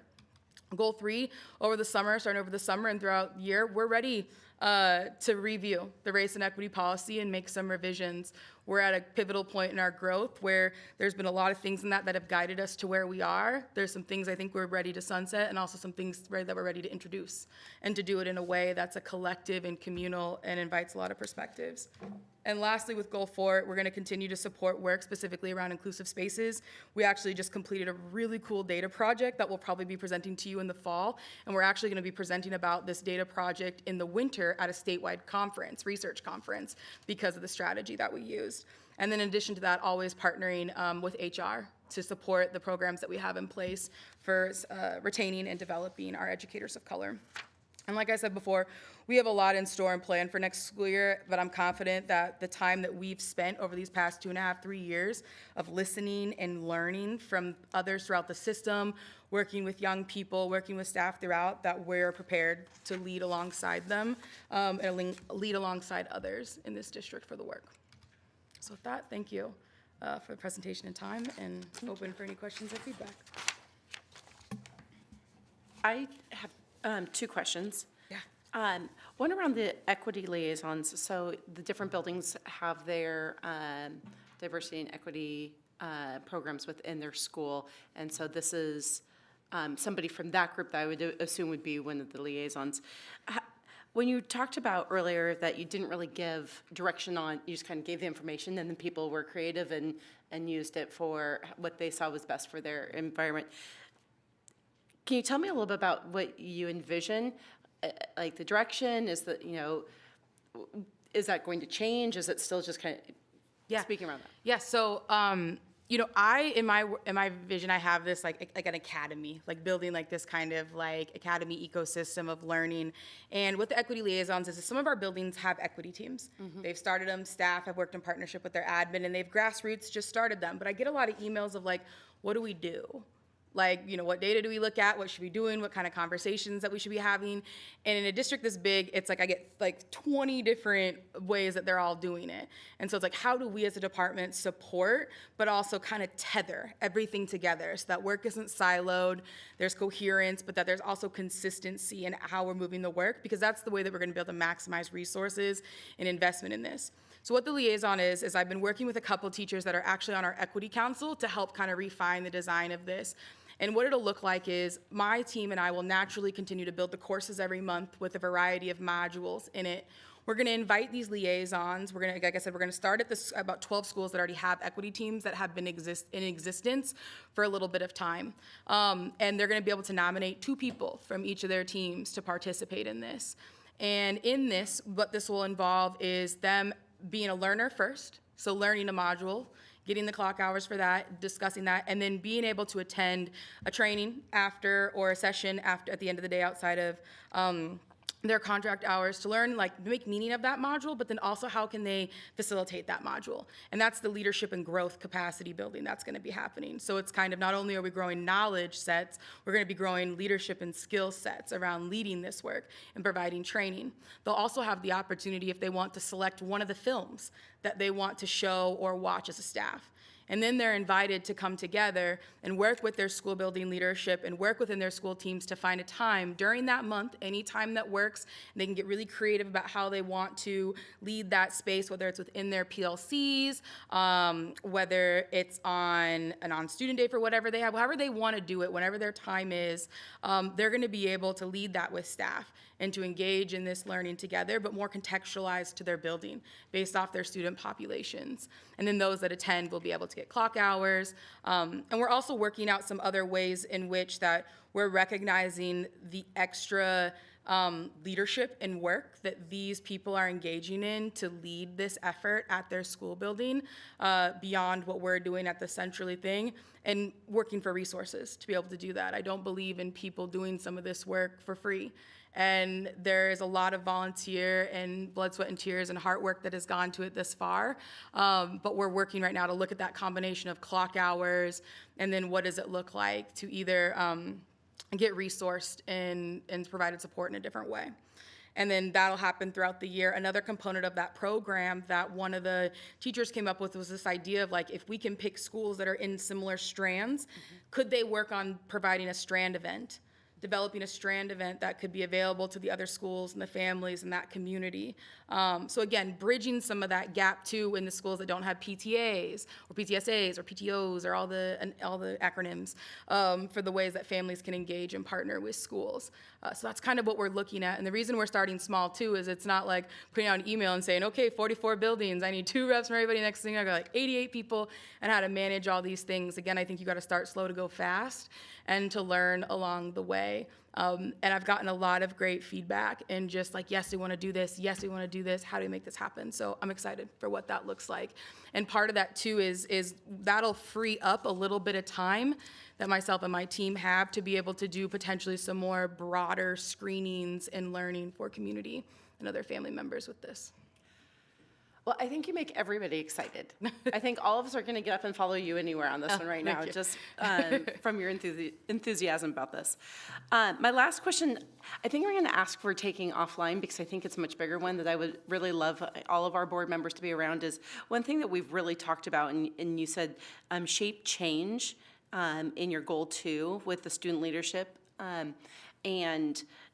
think that we've done a really good job as a district trying to elicit voices, but would just love to get more of how do we affect the change with the voices that we've heard, and just would love to be able to have some time about your ideas around that and what that looks like. Yeah, we got a lot of time. We had a really great conversation in our strategic action team that's a focus on student leadership. And, you know, we talked a lot about too, like, we're really good, I would say, at getting student voice at certain times. But like the next level of that is not just student voice, it's like student leadership, student action. Yep. And really what that involves is getting out of the way and making sure they have everything they need to succeed. And that's a different power dynamic. Like we don't have, that's not a power dynamic that exists in the system. The system isn't set up to support that. It's not set up to support kids or young people to be able to take their ideas, have them fully, you know, funded and invested in within reason. You know, I talked to the River Ridge kids, they want a water park at the school, and I just told them that's just not gonna happen. But like within reason, like what that looks like, and to find ways to say yes, and to let it look the way it needs to look. And I think sometimes we have a tendency to take voice, get ideas, try and put something that's like, did it work for you? And it's like, well, maybe you didn't hear everything that we said, or actually we wanted to do it this way. And the other component of that is we rob young people of so many things they can learn in the process of bringing an idea to life. And we've got to be more committed to the process and the learning than the actual outcome of the thing that we're hoping to get to. So yes, more, and I think that we're having the right conversations and spaces around really pushing our thinking and pushing our ways in which we as adults still unintentionally and unconsciously hold on to power and control in spaces where young people have really great ideas. And if they could just lead them, their peers are more inclined to follow along. Yep. And if I may, I think one area that I would love that we could hopefully focus on is smoking and vaping in our high school bathrooms and getting the student voice on how to fix that. So, thank you. Yep. Other comments and questions from our board? Great. Thank you very much. Oh, I'm going to ask our online board members. Director Farah, Director Song. I know Director Song messaged me just now saying that he had lost connection, so I don't know if he's gotten it back. I tried messaging him, but he hasn't responded. So, Director Farah. I'm guessing we must have lost both of them. Okay, thank you very much. Yeah, no, and we will work to get our other directors back. Thank you very much.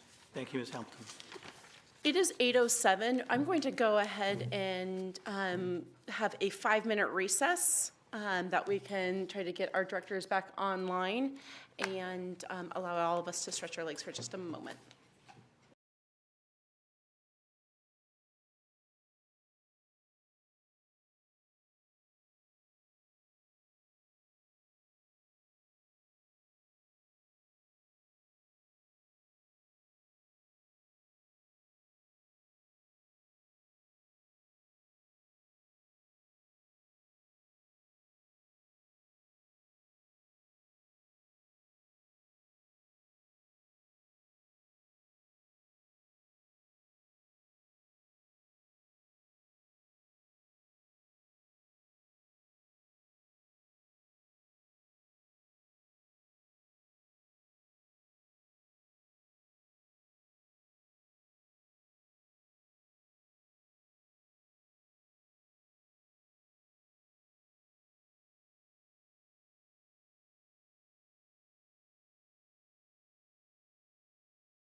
we're going to go ahead and get started, just to let you know, we do have our feed open and it has remained open, but right now it does not look like our other directors are either able to or something with the connection. However, we do have a quorum with the three of us, and so we will continue and march forward.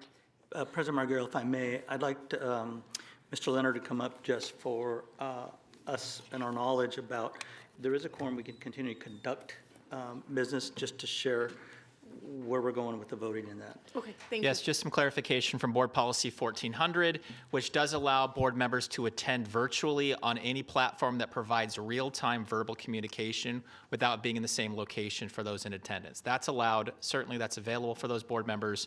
In addition, you do have a quorum of 3 board members. Your board policy does state that a motion passes when a majority of those board members present and vote in favor. Therefore, 2 votes would constitute a yes, because that is votes of those present in favor would constitute a yes. Thank you very much, Mr. Leonard. Thank you, Mr. Leonard. We are going to move on to section 6.03, our mental health partnerships. And Superintendent Vela, could you start us off on this presentation? Absolutely. Thank you, President Marguerite. I'd like to invite Mr. Randy Heath, our Associate Superintendent of Learning Supports, to begin our presentation. Mr. Heath. Absolutely. Thank you. So we have a presentation this morning, this evening.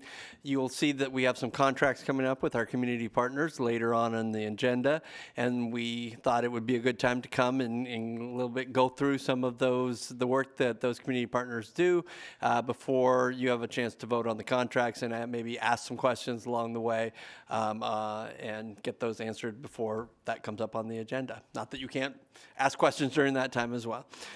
So tonight, I'm going to hand off right now, first off to Sherry Simpson, our Director of Student Family Support Services, and Rochelle Seaton Garcia, our Assistant Director of Learning Sports, and they are going to take it from here. All right. Well, good evening, President Margell, members of the board, Superintendent Vela. Thank you for this opportunity to come present to you tonight about our mental health partnerships. This has been many years of work that we've put into a lot of these partnerships and building these relationships within our community. So I'm thrilled for the opportunity to be talking to you about this. One of the things that we've been doing recently is giving you some of the highlights from our schools so that you know some of the perceptions that our principals have and some of our counselors have within your board weekly communications. So I'm going to go ahead and get started. So there's various types of partnerships that we have within our district. So the ones that are presented in front of the board are not all of the partnerships within the district. So we have district level partnerships, we have school level partnerships, and then we also have MOUs. MOUs are like unpaid partners that come into our buildings often to provide mental health services that are not billed through us. So often they're billed through Medicaid or maybe even private pay, where a parent is wanting their student to meet with their mental health counselor at school. So there's various levels of partnerships. Some of these district level partnerships, as you're looking at the contracts, you'll notice there's maybe saying building funds are paying for a portion of this. That's because we show you the total amount of value of the whole contract, with including what is paid by the school and paid by the district. A little bit about over the years. So about 6 years ago, we started participation in something called the SBIRT grant. The SBIRT grant, it stands for Screening, Brief Intervention, Referral to Services. And this provides us with a universal screening tool for our students. What it helps us do is find out internalizing factors that students might have so that we can connect them to supports. With this tool, we're also given supports in our schools, and some of the contracts you might notice have payment through the SBIRT grant because that pays for about $500,000 worth of supports towards mental health every year. And a lot of what we've seen from this grant is a lot of growth within our system of working with partnerships. We started this at the middle school, and we've expanded it to piloting a school, Kentwood, the past 2 years. So If you see this timeline, I'm not going to go through the whole thing, but noting every 3 years we reapply for the SBIRT grant, and every 3 years we also have to redo an RFP process. Once we apply for the grant and we know we have the funding, we go ahead and we submit an RFP so that we can get requests from proposals from various agencies within the community, which is why we've expanded over the course of the years to so many agencies that we serve. One of the things I also want to point in here is around 2021, we were having some issues with filling a lot of our mental health contracts, and a lot of our agencies were really struggling to find enough employees. And so that was the point in which we introduced teletherapy, which Rochelle is going to talk a little bit about our teletherapy contract. It's not on this board agenda. It's going to be on, I believe, the next board agenda. All right, so when we talk about mental health supports, I am not just talking about in-person mental health supports. I want to just point out that I view this as a continuum of supports, and I view it in the same way that we look at our MTSS triangle, where we need universal supports for all students. We can't provide in-person mental health supports for every student. That's not what's needed, and that wouldn't be something that we could do. But there's, for example, with SBIRT, one of our Tier 1 approaches is that when they take that screener, we ensure that every student has an adult that they can connect to. And if they identify that they don't currently have an adult to connect to, we ensure that we build that connection to some adult within the school, whether it be a teacher, a counselor, a mentor, but we try to make sure that each student has some type of connection.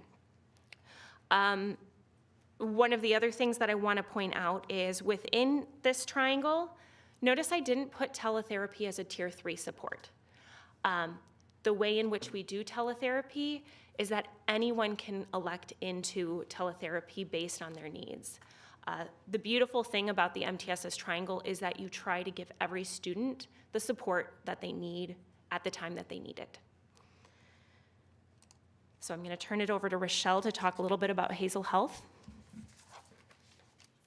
Good evening. So just to share a little bit about our Hazel Health partnership, as Sherry mentioned, it is a partnership that we embarked upon in, I believe, February of 2022, piloting. And in the fall and leading into the spring of 2022-2023, we expanded the partnership to support all of our students across the district, across all of our schools. And so since the inception of the partnership, Hazel Health has provided teletherapy services to over 800 students. This year alone, in the 2023-24 school year, Hazel Health has provided teletherapy to 451 of our students. And so we've seen huge growth over the amount of students that they've been able to serve across the time of our partnership with them. One thing I wanted to share about Hazel Health is that reiterating that they provide the opportunity for services to all of our students. They are one of the few teletherapy agencies that will support students younger than 13 years of age. So well, we know that different students have different needs, and what a kindergartner may need is different than a different kindergartner. So we also know that and rely on our schools to be able to identify and support which services are appropriate for the students in those schools, especially at the young ages. Excuse me. During the 2023-24 school year, 100% of the families referred to Hazel Health received outreach by Hazel Health within 48 hours of referral. As Sherry had shared, they're primarily a Tier 2 service. They can bump up to Tier 3 services. However, upon bumping up to Tier 3 services, they're also looking to connect our families with Tier 3 services locally in person. So 21% of student referrals have resulted in long-term Tier 3 services through community providers. What I'd like also to point out is that Hazel Health is available within the school day, but it's also available outside of school. It's also available throughout the summer. And as you can see on the screen, there's a little bit of data about the percentage of services taking place at home and the percentage of services taking place at school. So I think that this is one area where Hazel Health, one of the areas where Hazel Health can shine, because they are available to our families at home. Parents can also make direct referrals. In addition to mental health services, part of our contract with them is providing physical health. And so parents at home, if they have the need for physical health for their child, they can also reach out for physical health services at home.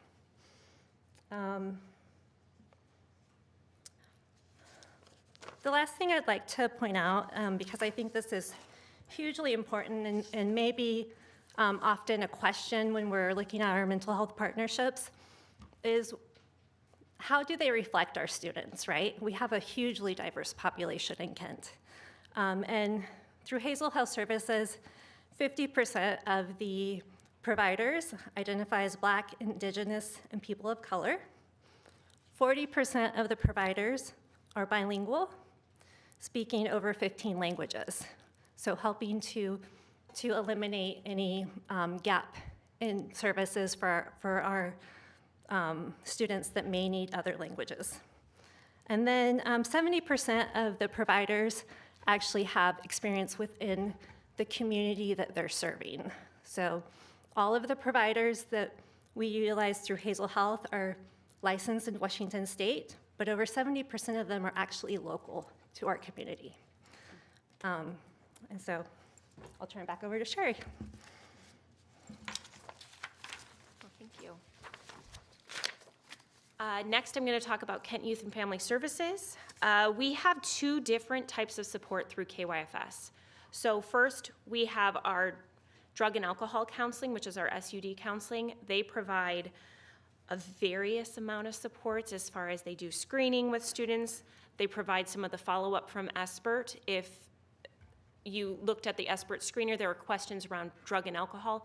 Every student that answers something around drug and alcohol use or likelihood of using drugs and alcohol do meet up with our KYFS counselors.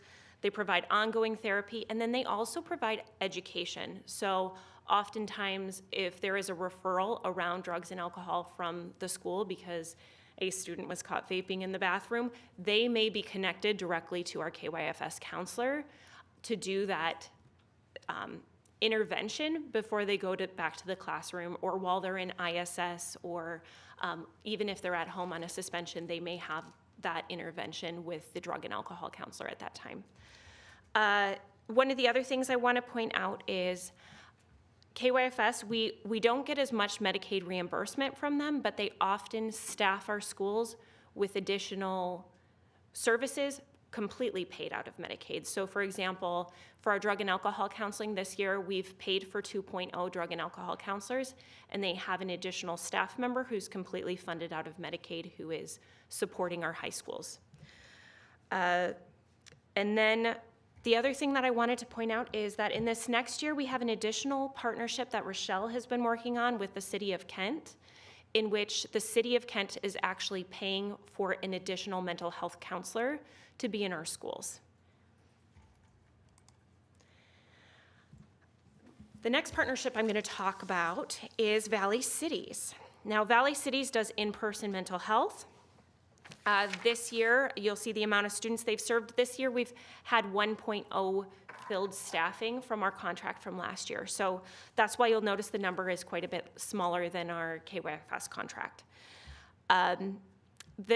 Within this contract, you may see it's a higher dollar amount for a 1.0 FTE. However, we get about 40% of it paid through Medicaid, and so KYFS ends up reimbursing us money from what they receive back from Medicaid. The other thing I want to point out with this is, again, Rochelle has been working on an additional partnership that we're actually doing with the PSESD. This comes from some funding out of Representative Orwell's office in an initiative to increase the amount of social workers in schools. So we're going to have an additional social worker completely paid for from outside of the district funding this year. Communities and Schools of Kent. Communities and Schools, this has been a long-time partnership of the district in which they've been integral in our ESPERT work. We have a CISC staff member now in every single comprehensive secondary school. We have several that are in our elementary schools. They provide case management, mentoring, and they also provide basic needs, which they do across the district. So they do a backpack drive every year for students across our entire district. This year they also had a McKinney-Vento liaison, not McKinney-Vento liaison, a McKinney-Vento navigator who supported our McKinney-Vento students across our secondary schools. One of the other things that I encouraged them to apply with me for this ORIA grant last year, and with this ORIA grant, we were able to provide refugee navigation for both our Afghan and Ukrainian families. In this next year, there's a new grant from OSPI that we're going to be applying for come July 1st around additional Afghan funding, and Communities and Schools of Kent is going to try taking on the remainder of the ORIA grant so that we can continue to have both an Afghan and a Ukrainian navigator. You will not see this contract until August because we need to apply for the grant in July 1st. So I'm going to move on to Centro Rendu. I'm sure you guys have some questions, but we'll go through them at the end. So it's Centro Rendu. Centro Rendu is a Latinx-based community-based organization. Our partnership has really grown with them in the past couple of years. They've really focused on our re-engagement work, as well as focusing on our students that have chronic absenteeism.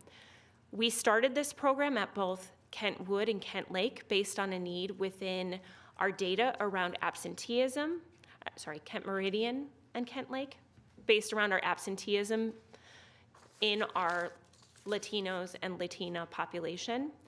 Since then, we've expanded, and you would have seen their contract back in December to expand it to the other 4 high schools.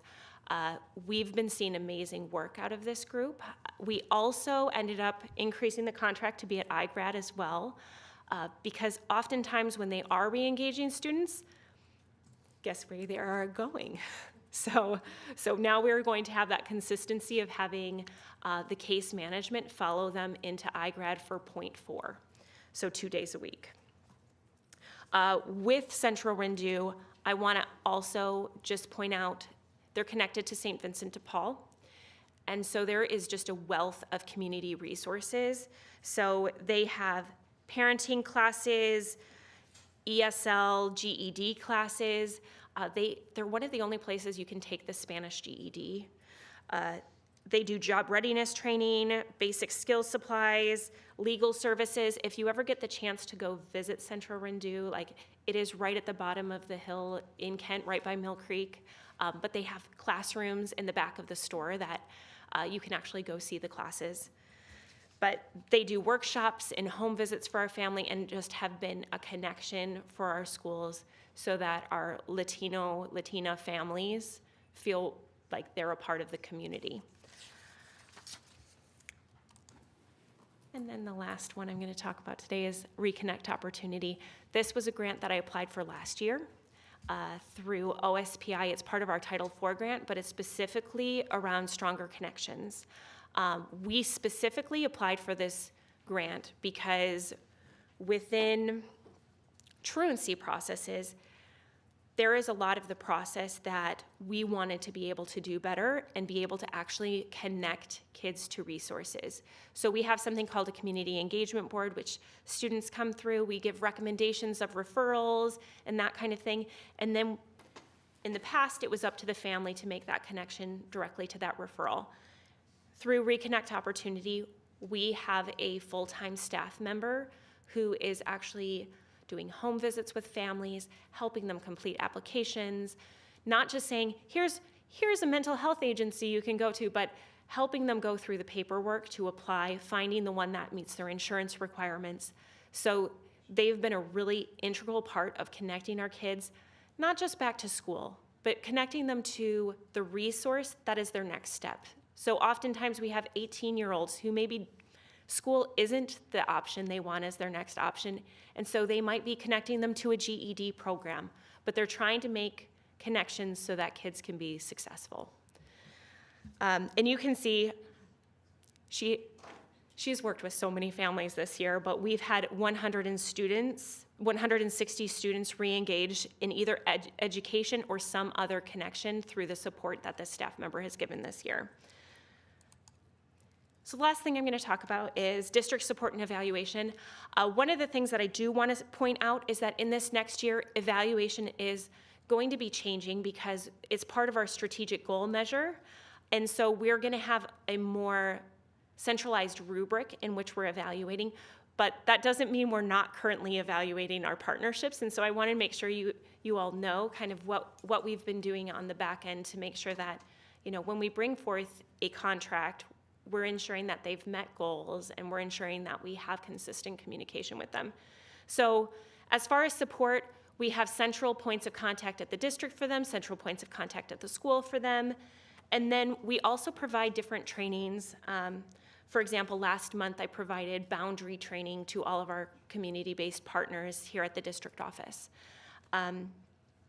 Evaluation, so we do many different types of evaluation.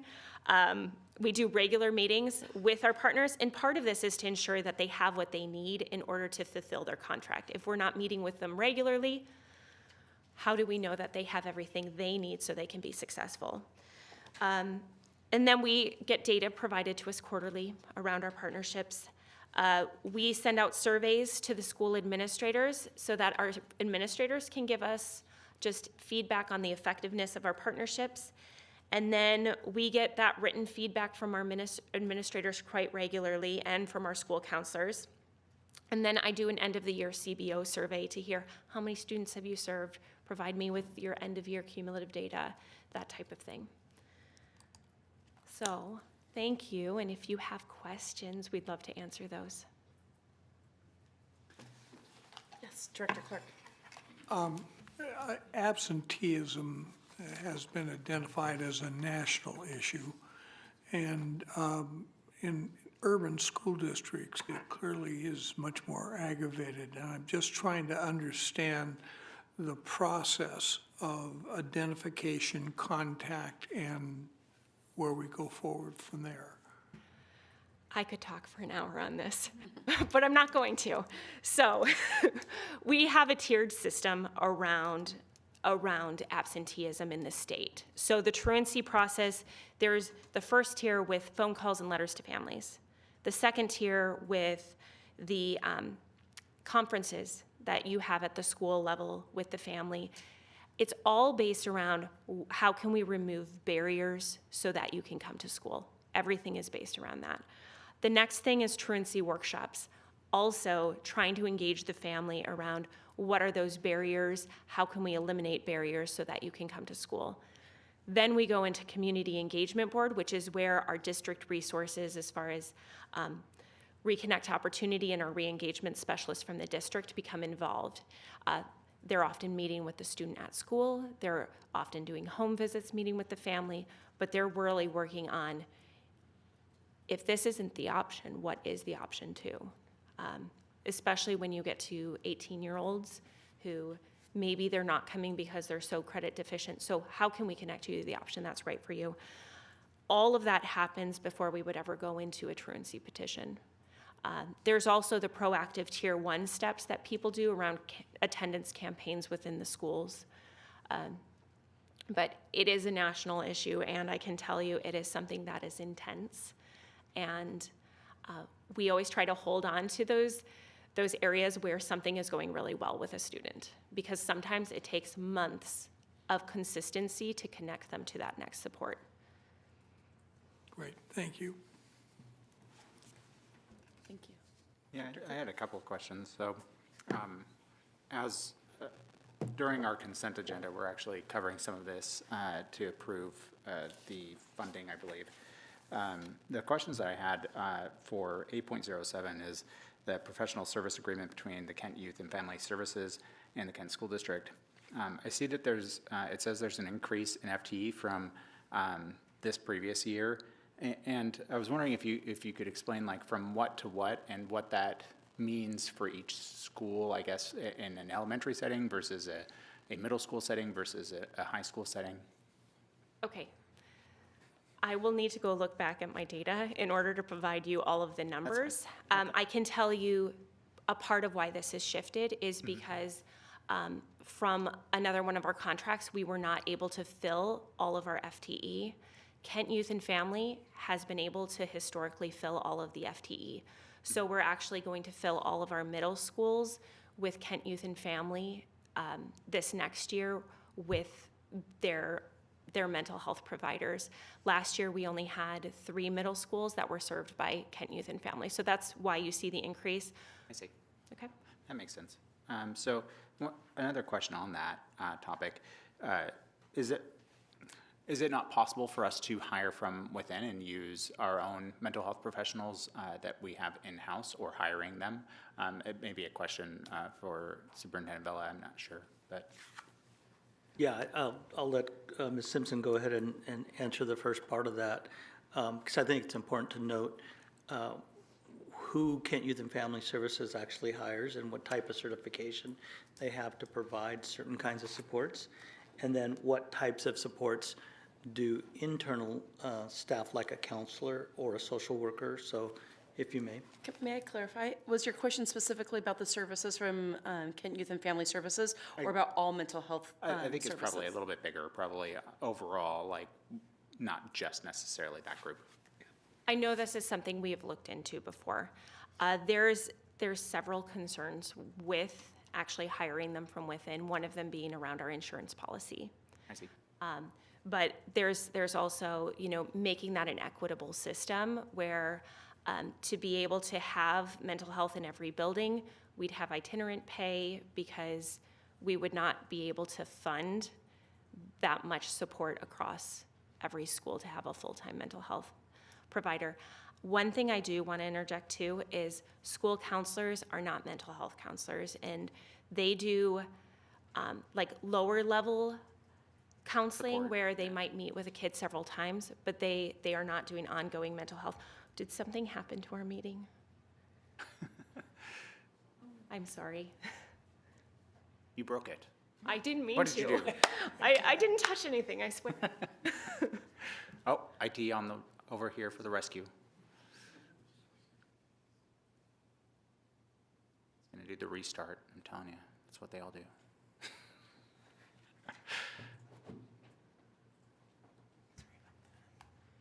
Sorry, a little IT joke. Thank you, Nathan. What other questions did you have? So I noticed in the Communities and Schools of Kent section, it looks like we've got 80, the goal is 80% of school admin is reporting Communities and Schools of Kent has a positive impact on student success. What are we showing that, are we asking that question currently, and what is it, are we already meeting that? Are we exceeding that? Is it?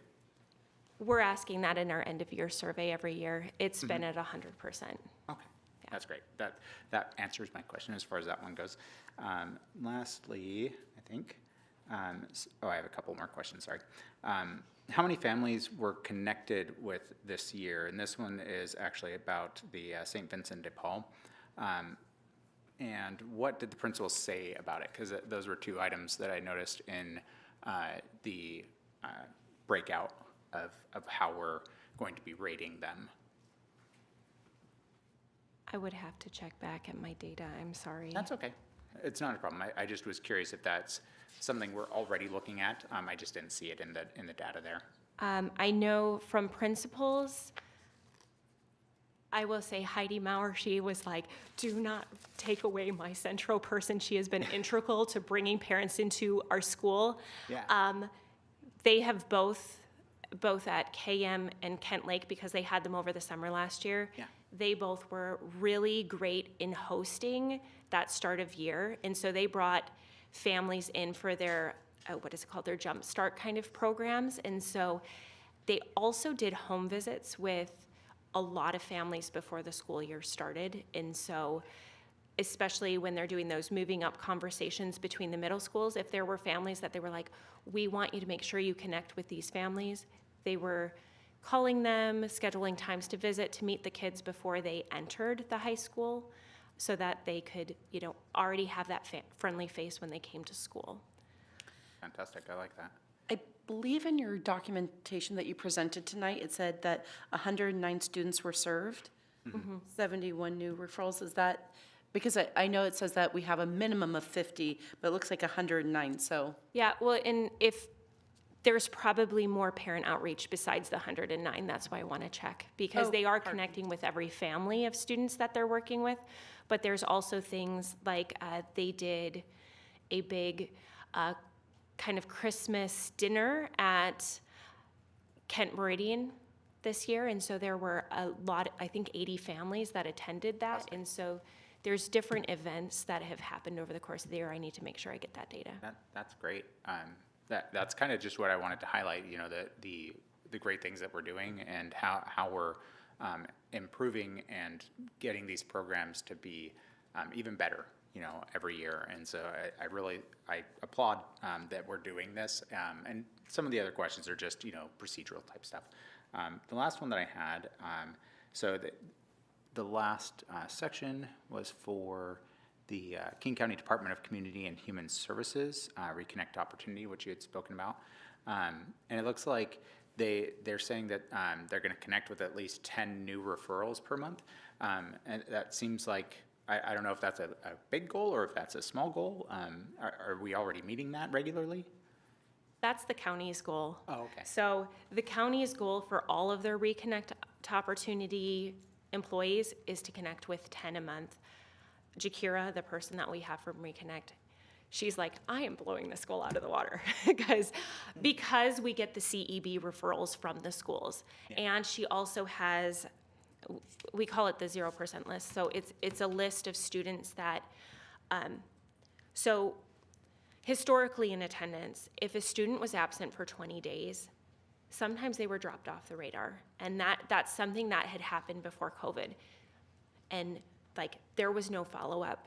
And so now what we have in process is that we are following up with any student who has somehow dropped off the radar. So either they're a no-show for the next school year, and so we need to find out where they're going, or reconnect them to Kent School District. And so that's part of her work. And so there are a lot of kids that we have that are referred right at the very start of the school year, so that we can make sure that they're connected to a school. That's great, because I know there are times that kids fall through the cracks, and it's good that we have something to catch that. Yeah. Thank you. Yep. That's all the questions I had. Thank you very much. Okay, thank you very much. Thank you. Thank you.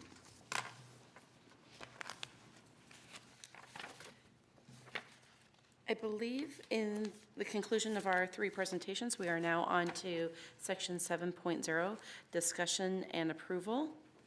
Is there a motion on the floor? I'd move to approve 701 iGrad Building Upgrades Project Bid Acceptance and Award of Contract to Westmark Construction. I second. The motion has been made and seconded. We are now open for discussion. President Margell, just wanted to make sure that we do have video comments. Oh, okay. Is that correct for 7.01? And I'm sorry, I don't know why I can't remember this right at this moment. Are we going to have the comments first or at the end? I believe that we have them at the end, right? First, okay. Let's start off with some comments from our community members then.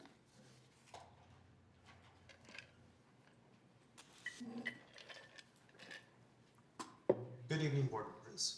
I'm here tonight to speak on my continued concerns over KSD's capital planning. In March 2023, the board approved $5.6 million to be reallocated from the 2016 bond for property purchases, but there is no publicly stated plan for how the properties would be used. Since then, the plan for iGrad has changed from being housed in the church to not moving at all, and now being housed in the rebound building.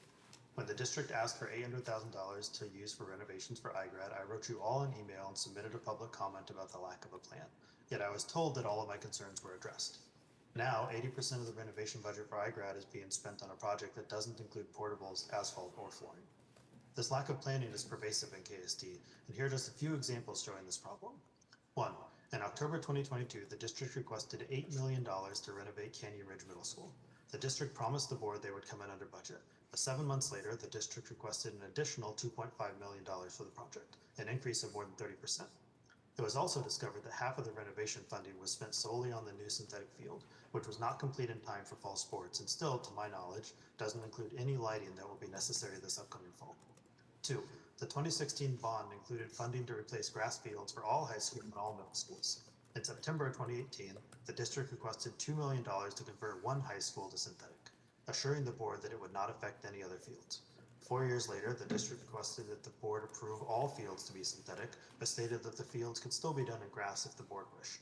But a year later, the district stated that there was not enough money to even do grass fields, and that they used the remaining money to design synthetic fields at the remaining schools. Since then, the district has failed to secure additional funding 3 times in a row, and to date, only one high school field has been replaced. 3. River Ridge was built expecting it to be a bus-only school, but in May 2022, the district presented an interlocal agreement with the city of Seatac to build a sidewalk that would end up costing KSD less than $1 million. When the work was brought to the board a year later, the bid was for $2.2 million, and the district was requesting $3.5 million in funding, a 60% increase over the bid. No one questioned these differences in cost. 4. In fall of 2023, the district requested $110,000 for renovations to a newly purchased property and $37,000 for a conference room remodel. In both instances, the work had either already started or was already complete without the board being aware, yet the board approved the funding all the same. Even tonight, the board is approving a $1.5 million increase in funding for the Kent Ridge D-Wing remodel, a 150% increase over the original budget of $1 million. KSD needs capital funding to be successful, and you will not secure capital funding if you are not spending it responsibly. Stop throwing good money after bad. Stop approving funds when the district refuses to provide plans, and stop arguing that the need to be flexible supersedes the need to plan ahead. Reject this iGrad bid, renew the iGrad lease, and spend more time evaluating the right plan for iGrad.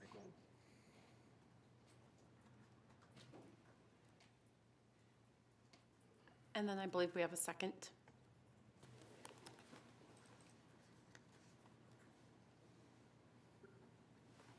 Good evening, Board of Directors. Tonight I am reading into public comment the email I sent to all of you regarding Agenda Item 7.01. I again find myself writing about iGrad, the property it's being moved to, and the money being requested by the district. The bid on Wednesday's agenda is for $640,000. That's around $300,000 more than the estimate. While that is a glaring problem, what struck me was the amount of jobs not included for that price. What wasn't included but is still necessary work before iGrad can move? Asphalt, portables, data cabling, and flooring. These are not insignificant parts of the project. How is the Capitals and Facilities team planning? Around $300,000 more, which is right around 40% of the allocated budget, is being asked for, and a list of huge jobs is not being covered in that ask. This is a failure to plan well. Time and again, the public asks for clear-cut plans with prices and also asks what contingency plans exist. The lack of this information exists yet again with this money ask. I am again going to point out that all this money is going to force a fit for iGrad. It will also not allow for any program growth, either in size or content of the program. District leadership has said that they would address that if the need arose. The need is here. Clearly communicated staff and student needs will not be fully met, nor can they be met with this property. iGrad's lease has been extended by just a couple of months because Capital Facility says the scope of this project will be done for staff and students to move and settle in by the end of August. This means nothing can go wrong. No timeline can be extended, no unforeseen issues can arise, and there can be no supply issues. This is simply not realistic. There have been no contingency plans shared. A month-to-month lease costs more and keeps the iGrad community in limbo. How is that acceptable? I previously asked you all if this is just a move or if it is the right move. This is not the right move. This entire project needs to be paused to assess the true cost and viability of the project timeline. Pushing forward with this move while also demonstrating such poor planning with capital funds, will not be gaining you favor at the ballot box. This public is yet again being ignored. As there have been no real and specific plans shared publicly, how can the board feel confident moving forward with the seemingly slapped-together plan? The community needs to see leadership and fiscal responsibility from the dais. I will add this. Since emailing you, I have learned that the top staff will no longer have parking as they've parked in the green building's parking lot. Voters want to approve funding for staff and students so that they have the very best. iGrad deserves a high-quality facility so the program can be its best. This move is not giving them or the community that. Thank you.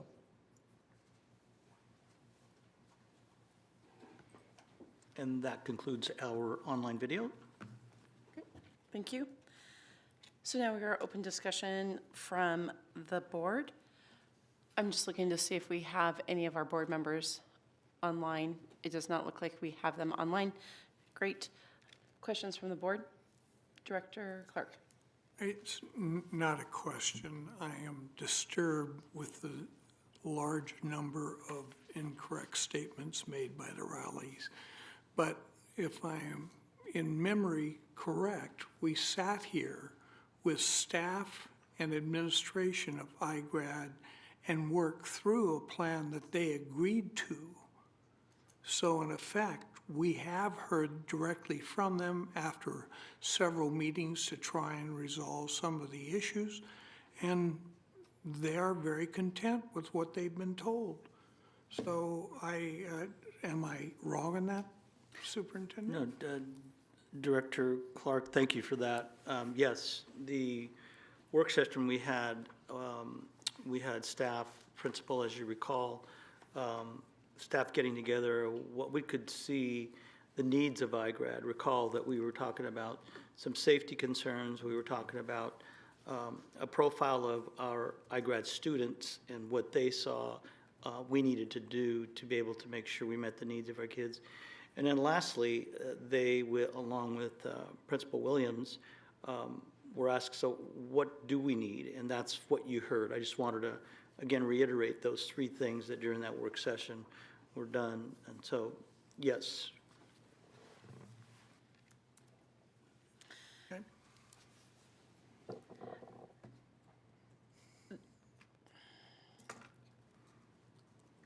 Did you have enough?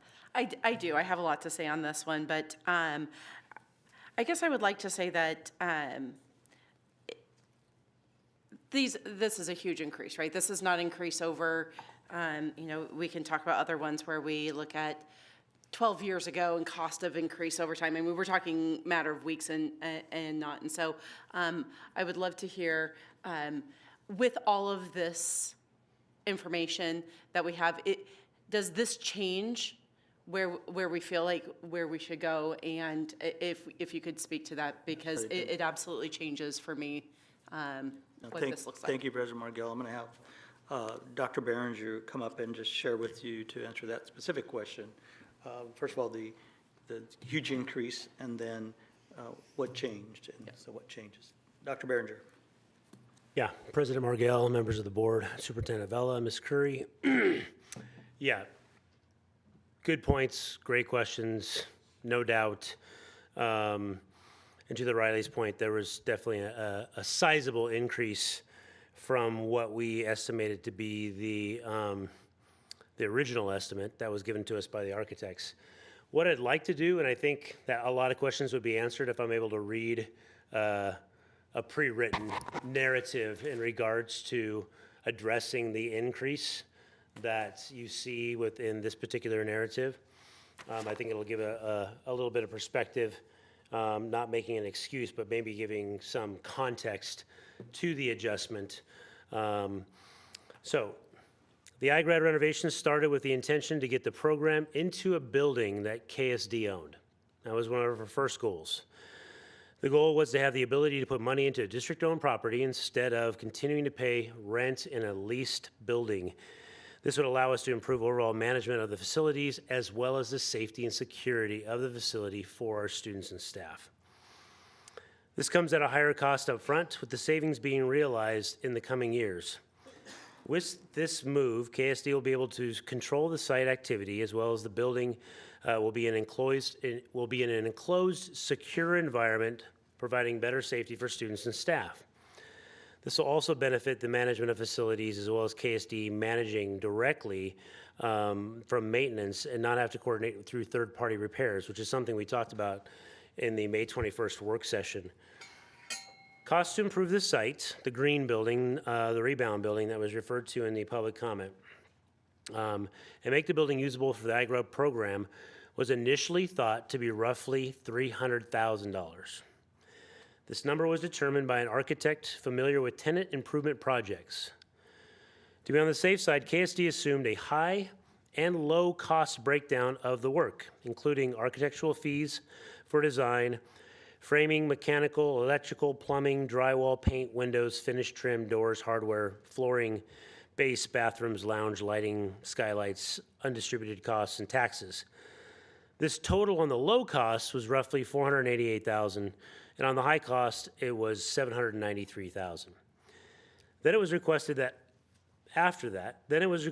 asphalt be added to the gravel lot, with the rest being seal coated, and a portable be added to the additional space. With the architect's estimate of $300,000, it was determined by the facilities team, a capital and facilities team, that $100,000 portable move plus $50,000 in asphalt, we'd still be able to fit in the $800,000 ask that we brought to the board several months ago. Once the design phase started, requirements and scope of the work for that particular site kept expanding, and not to the detriment of the facilities team or the needs of iGrad. It just expanded. We originally came to the board, several months ago, we were thinking green building and a portable. Well, as time went on, and we were working with the school and the leader, we found that there are different needs and additional needs. And so we continued to evolve that project. And so the scope of the project got bigger. Another portable was added to make that 2 portables. This was still thought to work out financially, and the design work continued. With the deadline to get plans and specifications into a bid set, there was not enough time to incorporate the asphalt, data, flooring, portable moves into the contract documents to make it one large package. These items needed to be performed through separate contracts. Another portable was then added, making it 3 portables in total, as well as trenching was required for the data on site, as well as power and data to the portables from the MDF room. 2 of the 3 portables also required additional interior framing to make sure that we're meeting the needs of the iGrad staff and students and their programming. This was going to max out the budget. However, there was still hope that we'd be able to, with good numbers, make it work. So the work was moving on. After meeting with the subconsultant to look at the asphalt work, it was apparent that there were areas that needed to be over-excavated with structural fill imported to stop additional settling and cracking. This work will require minor groundwork and asphalt overlay instead of simple seal coating, an increased cost.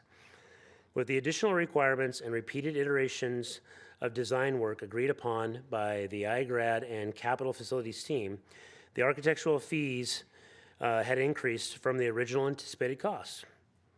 Once the project had gone out to bid and numbers were received at the bid opening, it was apparent that there was not enough funding.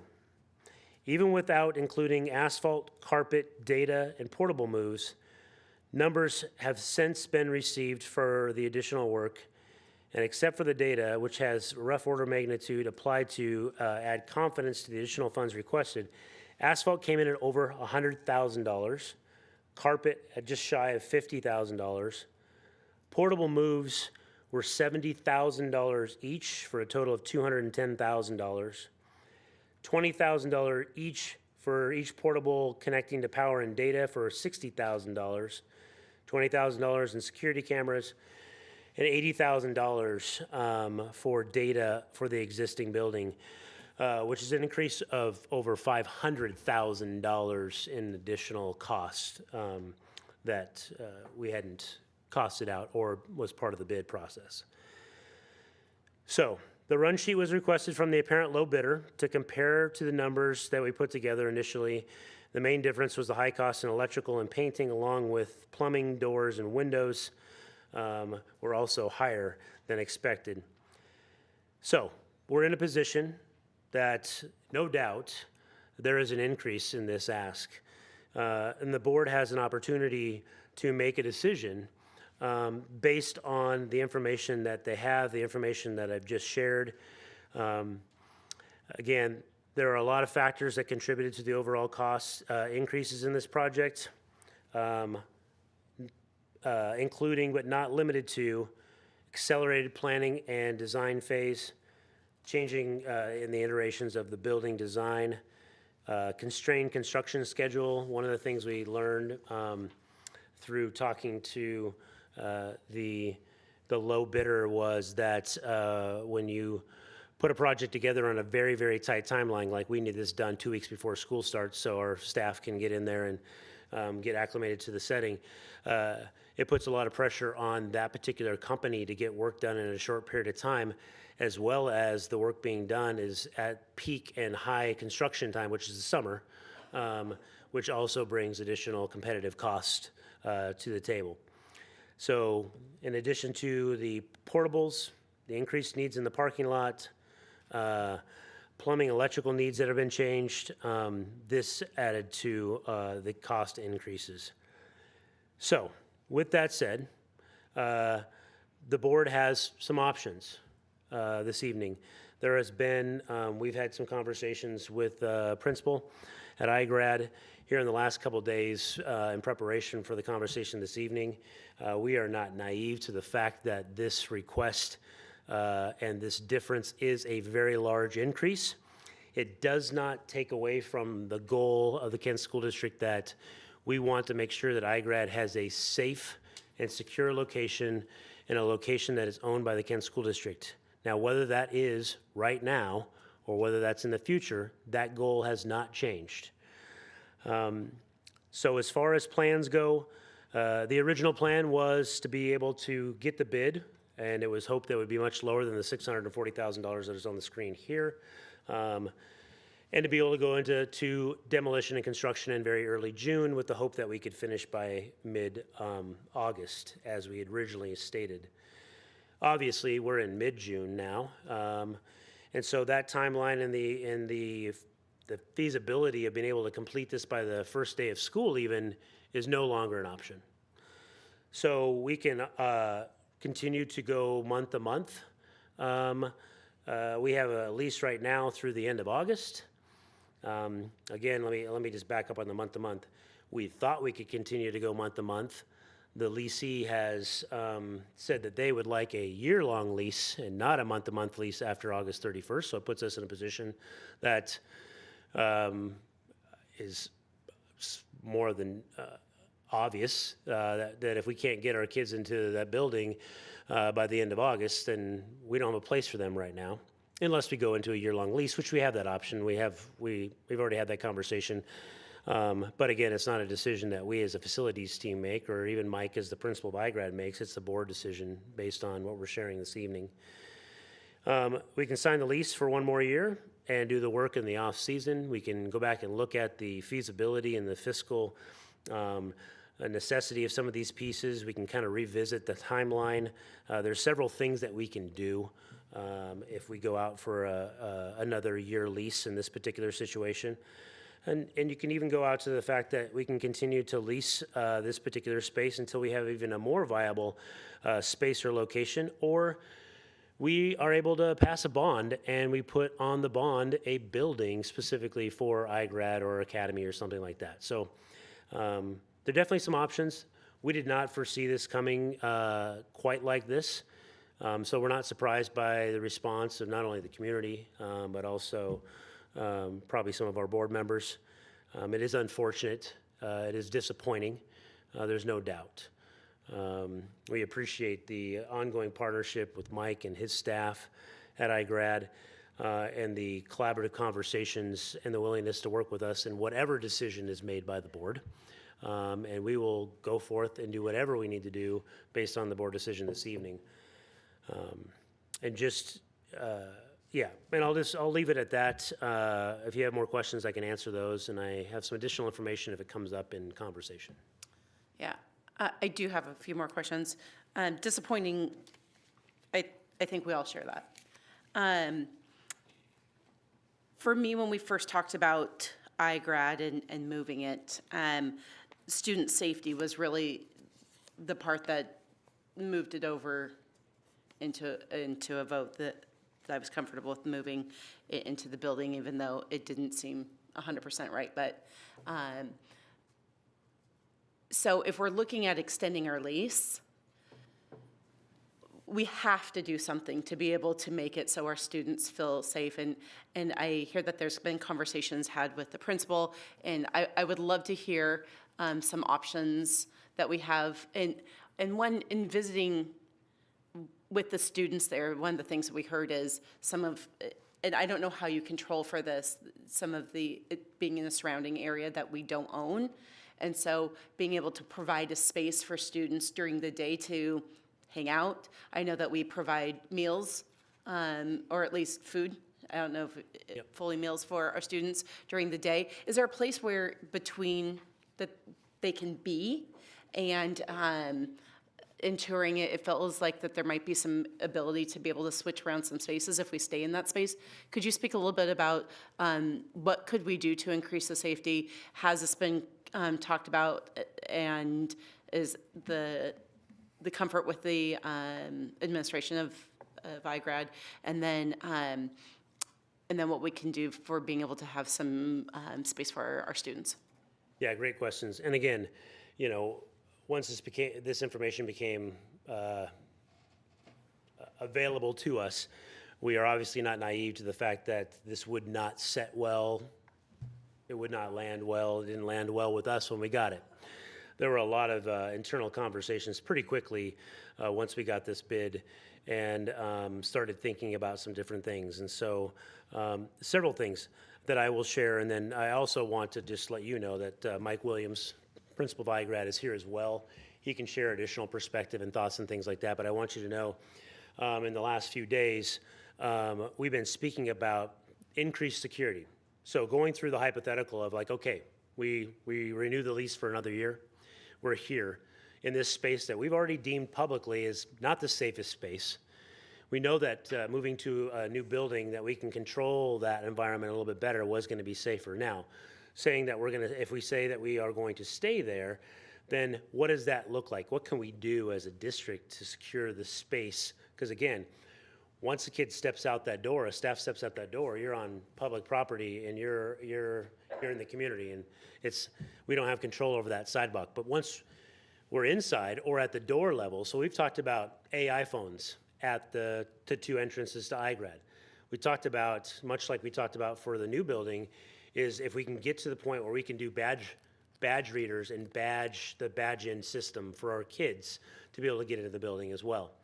We talked about, because right now, kids have access to the rear doors in both those spaces that go out into the alleys that, unfortunately, you know, at any given time, there can be unsavory behavior going on there.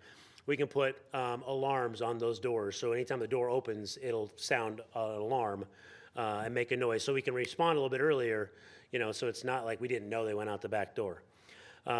Working with the staff and with the administration to kind of go back through the importance of safety and security in that particular space, and what does that look like and what does that feel like after we add some pieces to that. So working with staff so they feel safe as well as students. So that's a big part of that. To your point about, you know, thinking about some of the new design features of the new building, how can we create that safety in that space for kids for lunchtime or a social time or when they're not in class? I just talked to Mike again today, and again, he's been a great partner in these conversations about looking at the rotation of spaces in the current iGrad space of maybe there's times throughout the day that a classroom space or a larger meeting space can be deemed a cafeteria space or a social space and things like that. So maybe a set of teachers are able to come out of that space, you know, for an hour period of time during a lunch time frame, and kids will have that access and that piece there. So I think there's some opportunities there, some creative thinking. Mike's already thinking that way as we started thinking here in the last couple of days, like, okay, well, what if?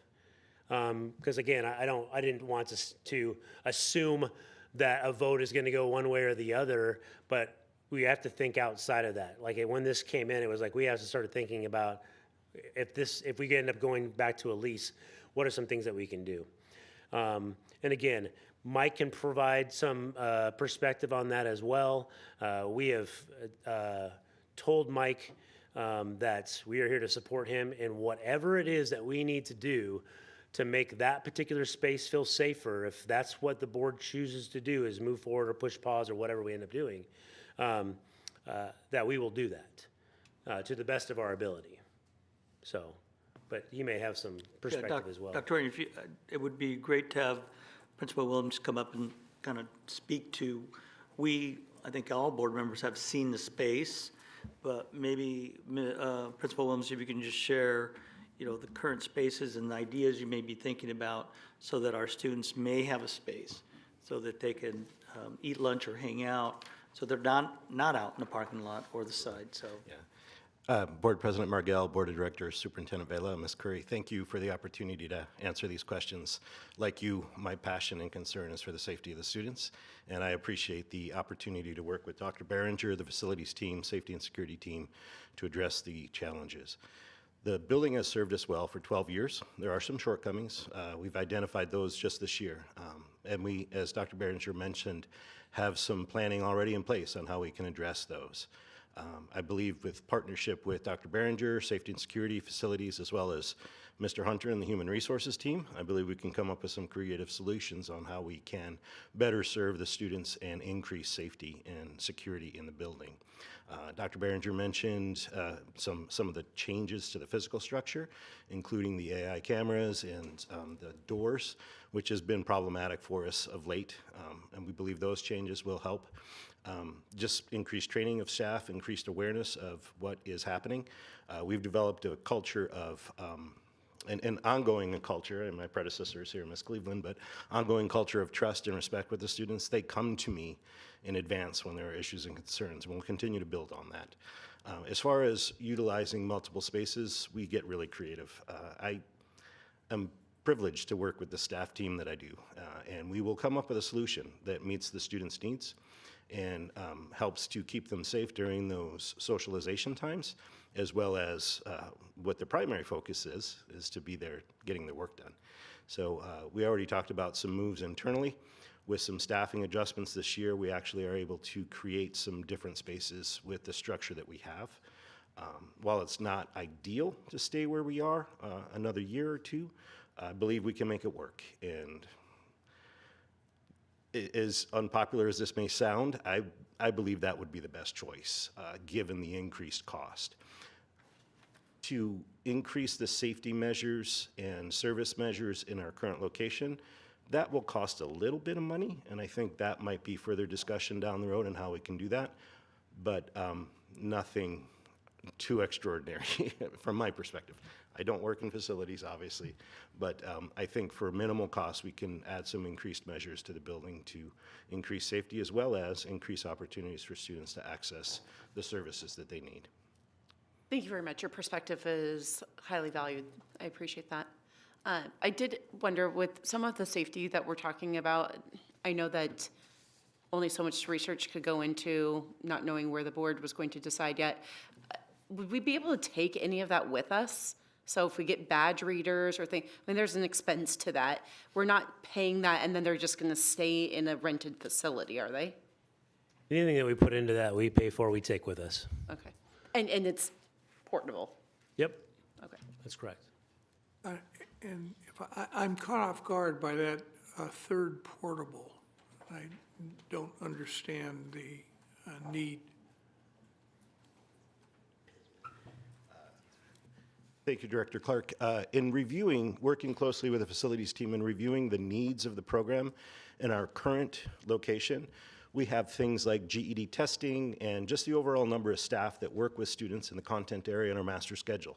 And as we looked at the location and the size of the classrooms, Dr. Behringer and Dave Buzzard were out to the building to actually meet with staff.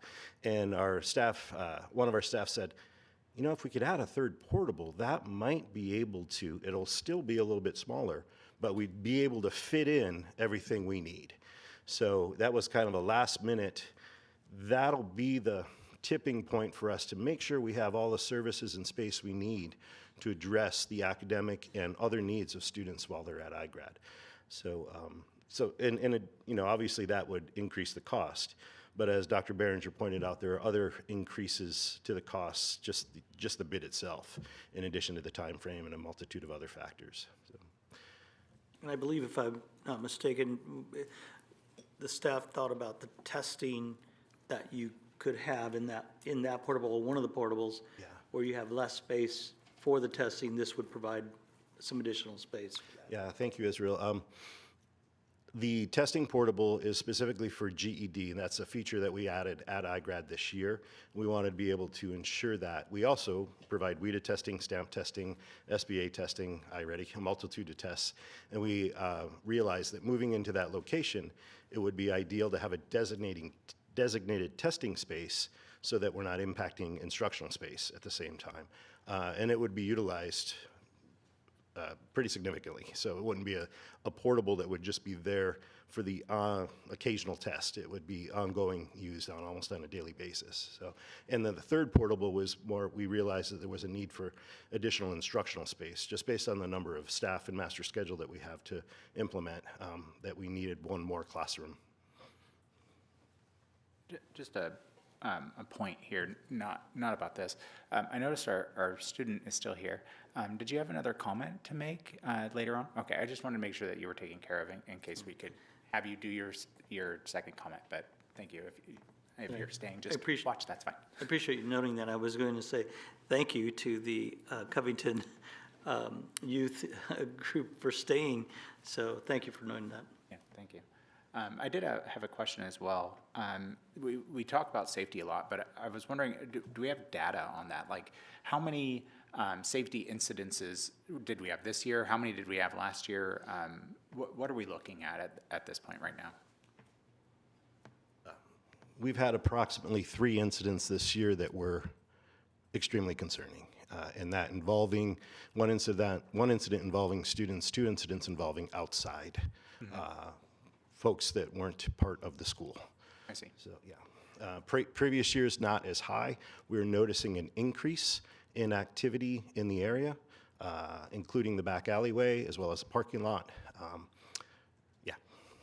Is there any, and this might be more for Dr. Behringer, is there any talk of, you know, the owner of the building, the owner of the space, providing additional lighting, providing additional, basically anything that's going to help us to mitigate that safety concern for the public as well as, you know, our students in a way that would make sense, given the fact that they're requesting us to extend this contract for an entire year. I feel like there should be a little bit of give and take on that.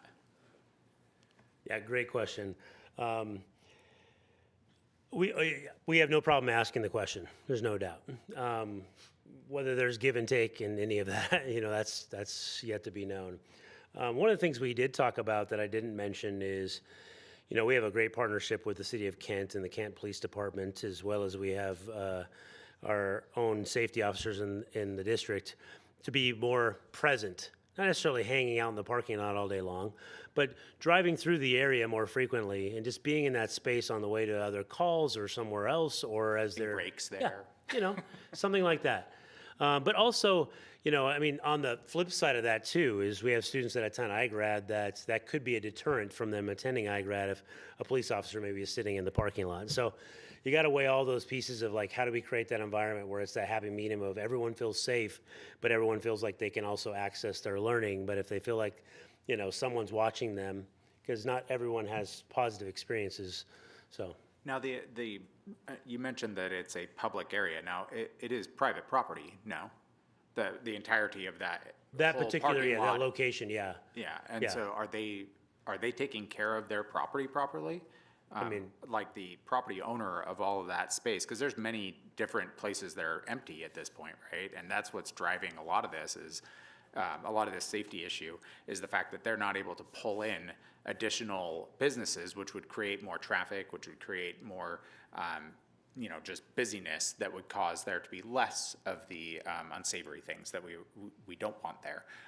Is there any talk with them about that fact, like that they aren't trying hard enough to get other businesses in there and that sort of thing? Yeah, I mean, I'm not sure it's our place as the district and as the people that are leasing to say, hey, you're not working hard enough to fill your vacant spots, therefore it's creating a, unsafe place.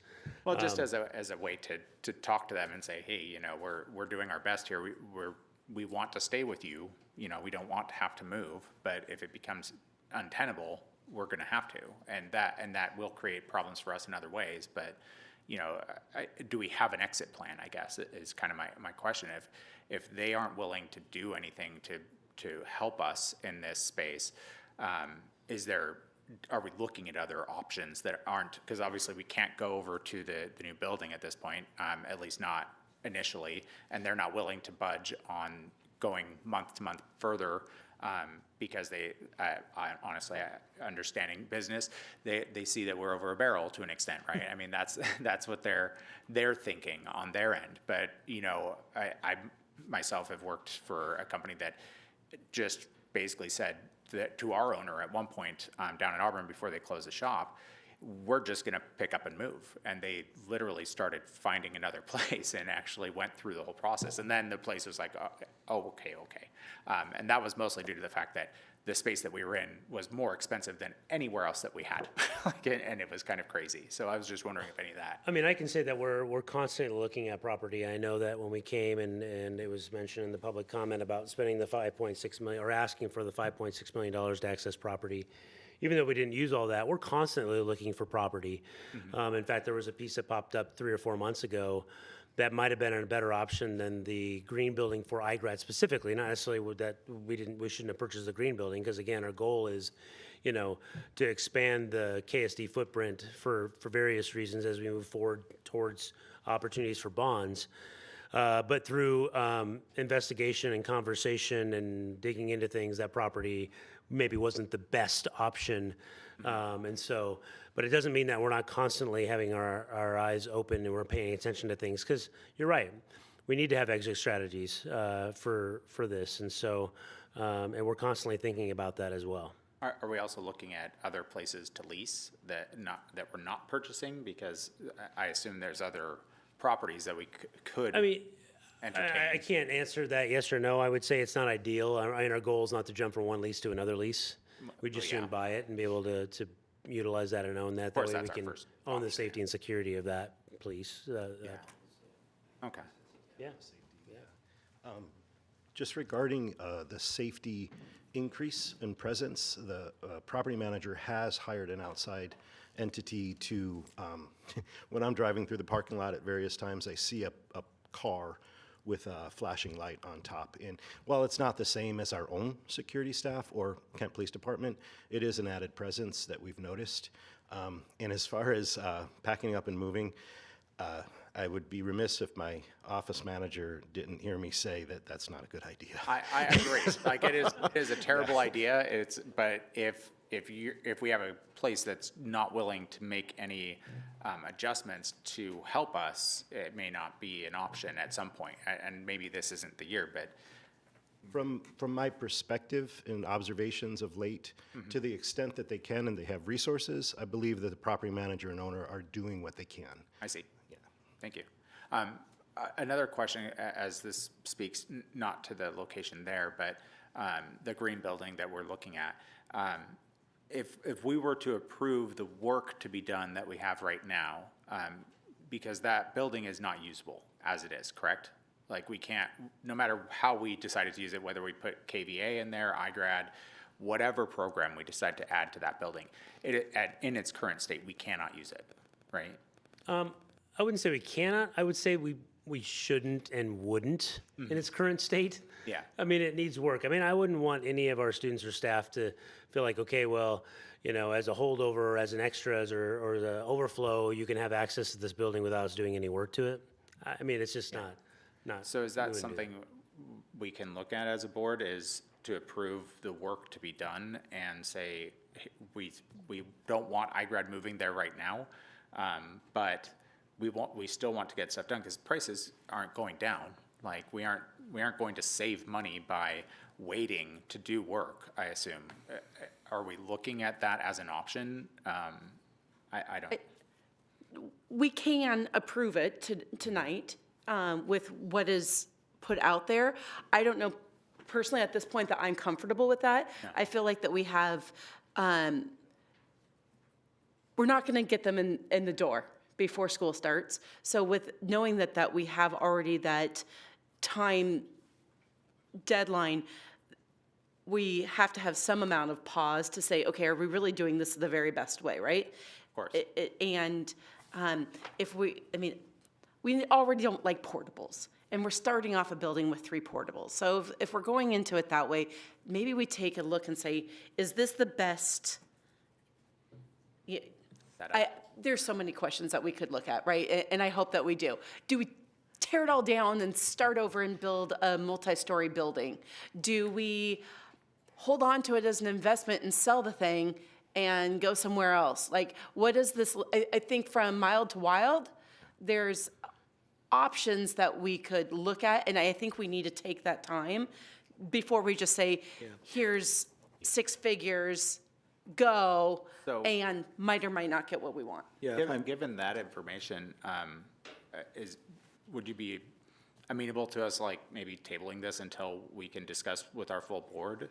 If I may, I believe we should, if I may, I believe our best action is to vote it down, and then, so then that matter's closed, and then let the administration come back with the different options, and then at that point, having a new proposal. Yeah, I think another discussion would be good, especially considering like we have a lot more time to work with now, and portables isn't the best option, and we can look at other things. Yeah, no, I appreciate this conversation, and I thank my team for continuing to move forward with the goal. Yeah. I think back to the goal, we all agree on the goals and where we're going. What we do have, we're in discussion now, I believe. We are. Mr. Leonard would probably, might say, vote on this down. And that would allow me as superintendent to come back with the options. You heard a couple options already from Deputy Behringer, Deputy Superintendent Behringer, that I could come back, first of all, the lease piece that came up. We need to make sure we secure that. The other is other options, because things are fluid, as you heard. Land becomes available, et cetera. But I think the other piece is that, having been in this role before, bids, labor, materials, things change all the time. But I appreciate what you said earlier, that, might we do something to the building? That's thinking one way, but I think the best would be, I think Mr. Leonard is going to come to the microphone to kind of give us some direction at this point with what we have right now on the dais. Yeah, that is correct, Superintendent Vela. As President Margell noted, you have a question posed on the floor, and rather than complicate things with an intervening motion for a motion to table, it'd be cleaner to vote it up or down, and you can certainly bring a future motion on the issue at a future date. Okay. Is there additional discussion at this time?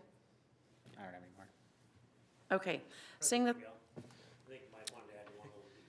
Yes. Yeah, just for a point of clarification, Director Cook, I wanted to mention that the design as it is very specific to iGrad. Okay. So as your comment was, shouldn't we do the work now, which would make sense because of the cost increases that are likely to happen. But if iGrad does not move into that location, then we have another problem on our hands. Change altogether, yeah. And I that just makes wanted to sense. make sure that that was just kind of the idea I had with it, was to throw it out there, see if that was something we could. Thank you. Yeah, but thank you. Appreciate it. I'm all done. Great. Okay, seeing that we have no other discussion and there's a motion on the floor for approval of item 7.01, iGrad Building Upgrades Project Bid Acceptance and Award of Contract to Westmark Construction. All those in favor, please raise your right hand and say aye. All those against, raise your right hand and say nay. Nay. Nay. The motion fails with 3 nay votes. Thank you. Okay, we are now on the consent agenda. Is there anybody who would like to pull an item for discussion?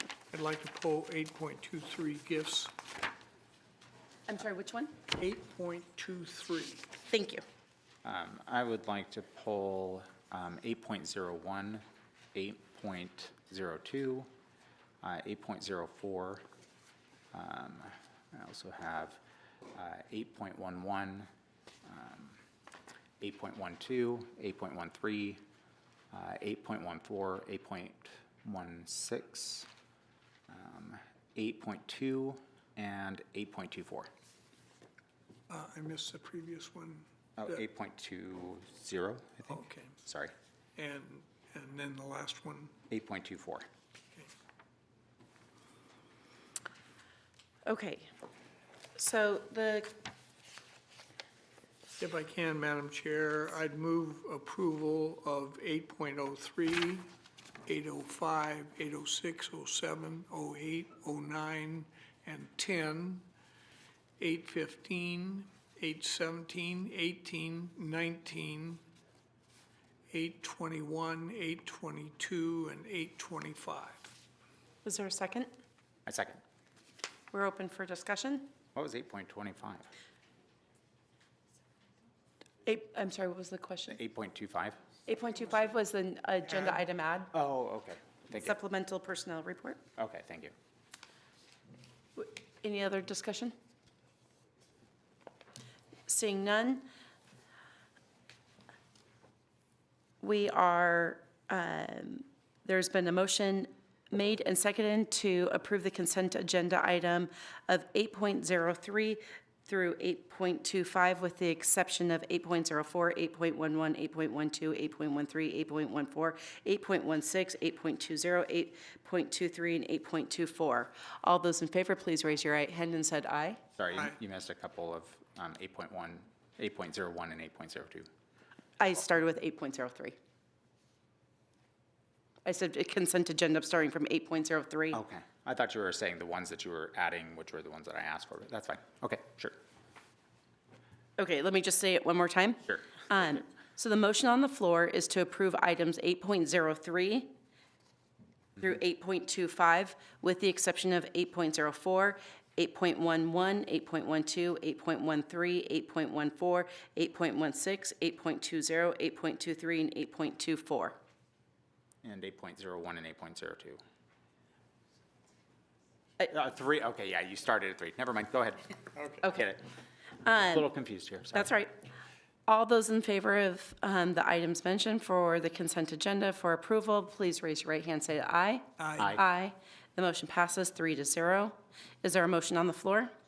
I move to approve 8.01, resolution number 1677, special education out of endorsement reporting. Second. The motion has been made and seconded. We are now open for discussion. I only had a couple questions on this for possibly for Superintendent Bella, President Margot.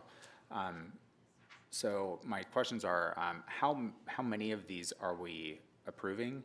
And what are we doing currently to increase the IE staffing so that this is no longer necessary? So let's try to get to the first question. I'll have Mr. Hunter come up and see if he has that answer for you, the number. And then the second question is, what are we doing to hopefully support this area? I do know that out of endorsement is really about staff that have the certification and don't have the endorsement. And that's why we need this. I see. So it would be to have more folks endorsed in an area so that principals that in a master schedule have more options with staff to be able to add classes. So that's that answer. But I'll let Mr. Hunter. So Director Cook, what was the second question?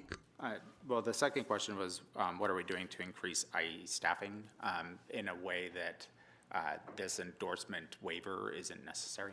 Yeah, so one of the strategies that we have employed is the year-round recruiting efforts, right?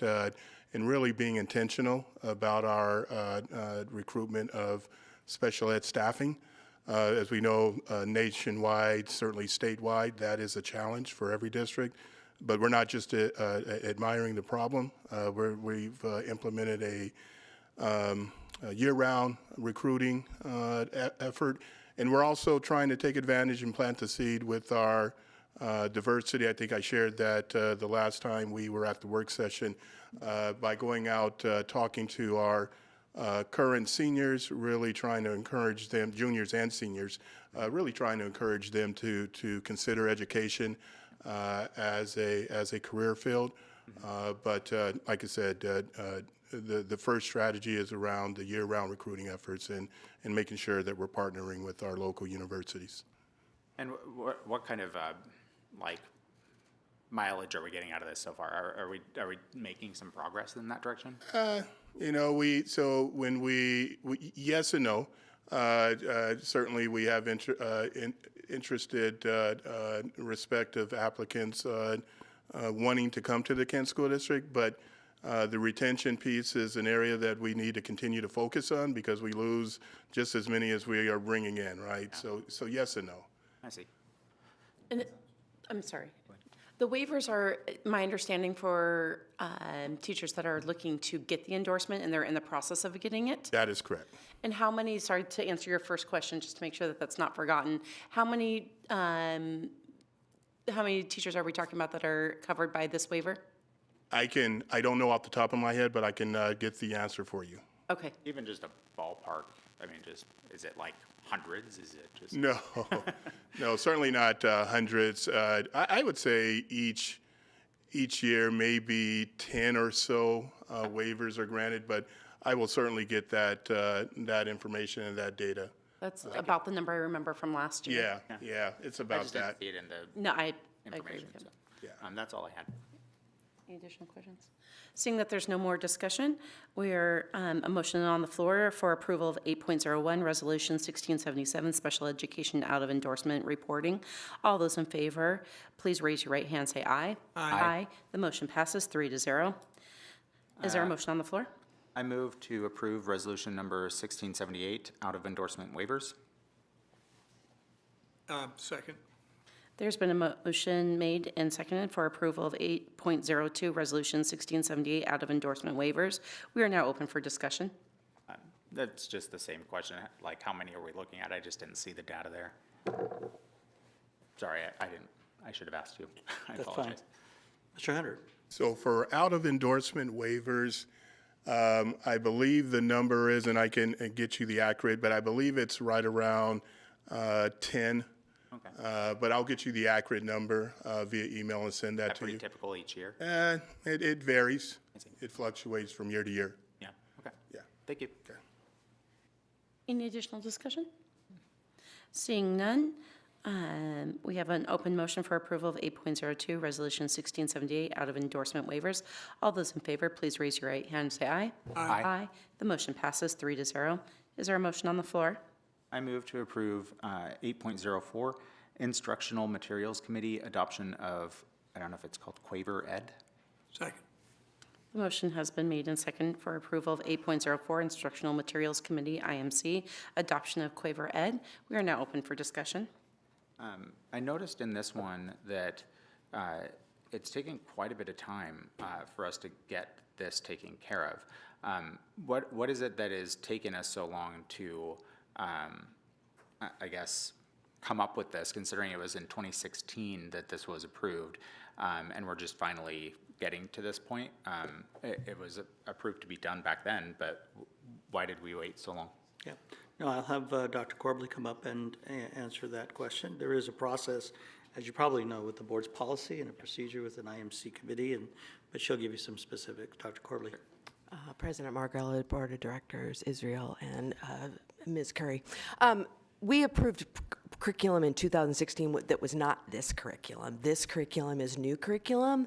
The team reviewed our current standards and the current curriculum. It wasn't meeting their needs, so we went through the full curriculum review process for this particular curriculum.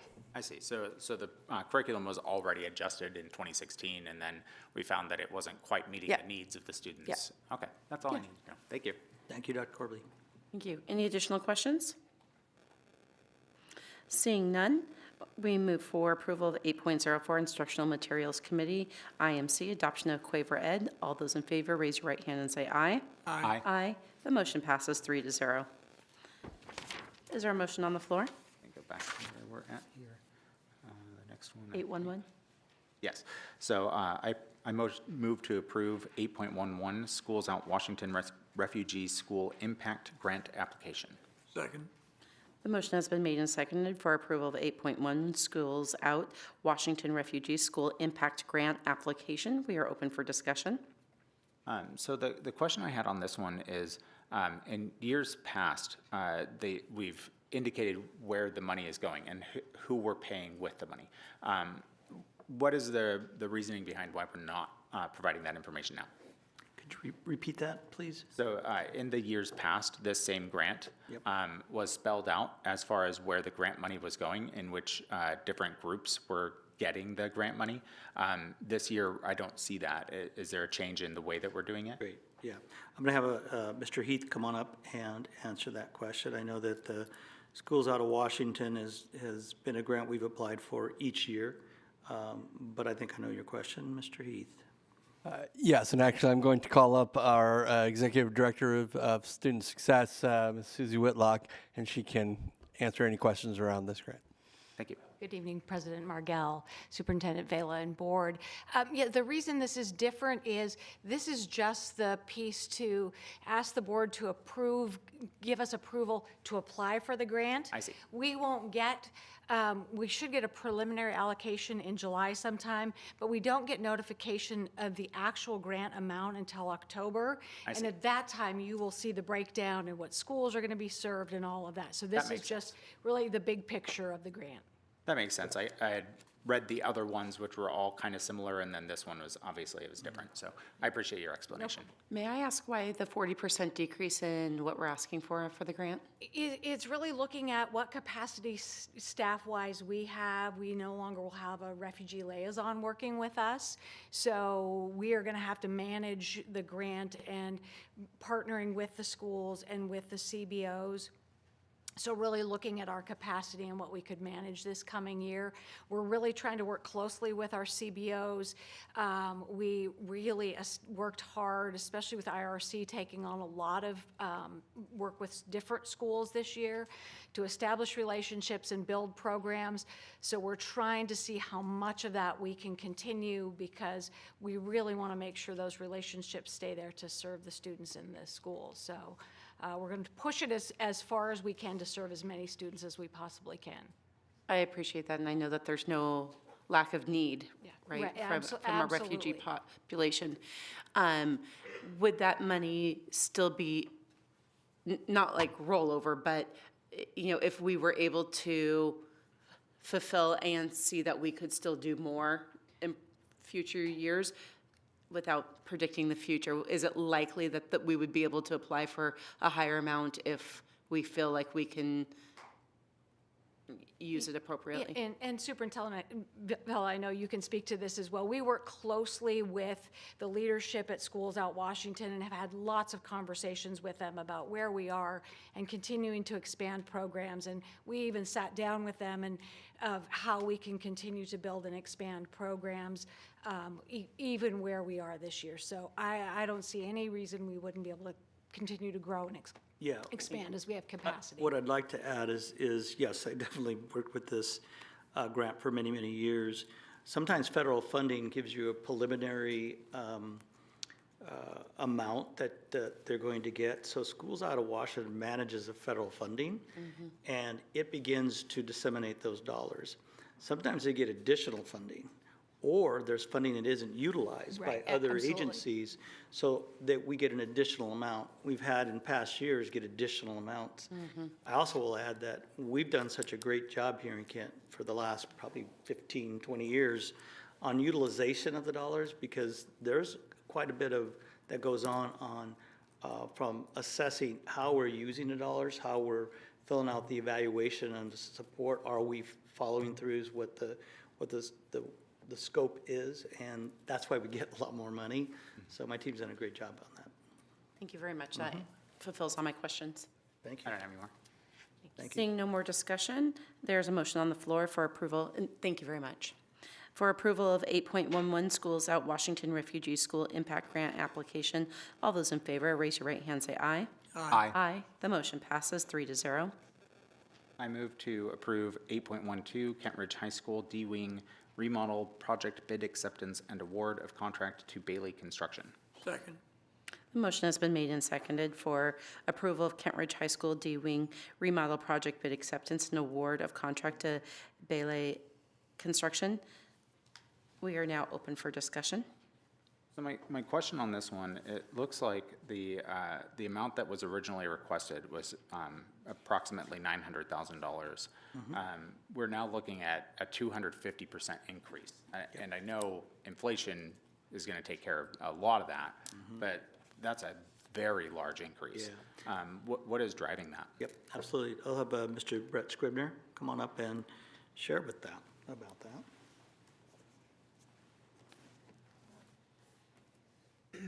President Margell, members of the board, Superintendent Vela, Ms. Curry. Trying to think, where are you getting the $900,000 from? So when I looked at the amount asked for on this, so we're looking at $2.5 million or so. And then when I looked at the amount on, let me see if I can grab it real quick. It's number. Are you looking at the overage from Yeah. the budget versus what we're asking for? To answer your question, the original budget was 1.9 million. We went into design assuming that we would want to only spend about 1.2 million on the hard cost of construction. So am I reading this incorrectly? Because the budget implication is saying 1.597 million is being requested from the 2016 capital bond fund balance. So that's an increase, is it not? Because the amount that you're asking for is 2.5. So what does that amount go towards? Like, what is that? Where does that number come from? It goes to both hard cost and soft cost of the project. But I mean, like, so budget implication says $1.597 million is being requested. We're requesting, what is that requesting from? Like, is that requesting it from what it was before? So right before it was at 900,000 to $1 million, and now we're asking for 2.5, or is that number coming from some other place? It's coming from the anticipated original expense of 1.2 million of hard cost for construction, and now the hard cost construction is 2.5 million. Wouldn't that be like 1.3 million? Without taxes. We still have some funding in the original budget from soft costs. I see. Okay, I guess I was a little confused on where the amounts were coming from, because they don't match directly, I guess. I believe I sent an email that had that information spelled out. I don't have that email in front of me. That's okay. But I could get that information to you to clarify the math. Yeah, that's okay. I mean, it seems reasonable as far as that goes. I mean, I don't work in your field, so I don't know specifically the cost on it. The other part that I was a little bit concerned on, because I understand we need to turn the existing kiln room into office space, the existing dark room into storage space, new paint, and those sorts of things. Given our budget constraints currently, is this the best way for us to move forward? Like, is this the work that we're doing on this? Is this the most important work that we have available to us to spend our money on? Because this is a very large amount of money that we're spending. Do you notice that it's a bond project, though? Yeah. Yeah, so as far as that goes, though, is there not a way for us to make any changes? Because if there's something that comes up, if we have, I'm just concerned because right now we're looking at some major cuts throughout the district. And even though it's part of a bond, I understand that part. These particular components, are they required for us to do, or could we use that money towards things that are more emergency, like we'll say we have a boiler that needs to be replaced that's going to be problematic at the same school, where we're spending this bond money, and instead of taking care of this dark room and making it into storage space, which seems like a less important issue than a boiler, is that not something we've looked at? Well, the bond is we adhere to a promises made, promises kept campaign for the bond, and we had a pretty significant list of requirements for this project. The architects and I both went around to the various art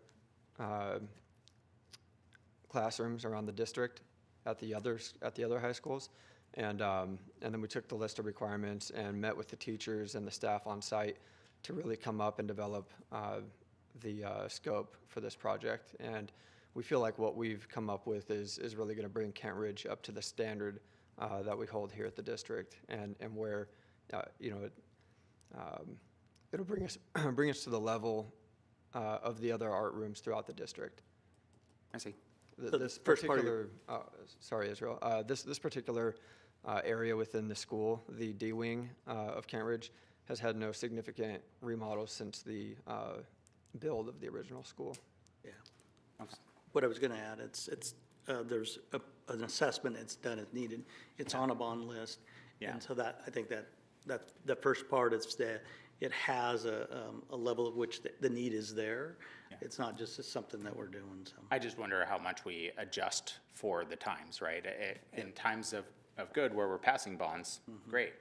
But when we're not passing bonds and now we're hitting like limits on things, that's what I'm concerned about. I think it's a good point to always look at fiscal responsibility, but I think part of our fiscal responsibility is fulfilling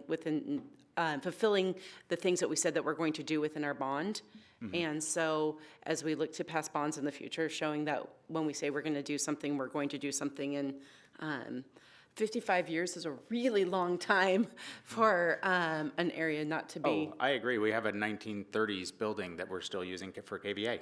So, that is not lost on me at all. My concern is just that, we're looking at all these cuts and I understand. And as far as the need for us to meet those bond requirements, is that a requirement of the bond itself in the banks that are providing us that money, so to say, or is this a requirement based on our contract with the public?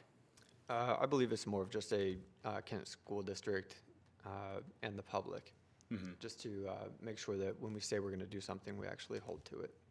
And is there a way for us to go back to the public and say, hey, this is the stuff that we were looking at. What do you guys think? If you think that we should be doing things in a different way, let's get some input. And the only reason that I'm belaboring the point on this is just the large dollar amount.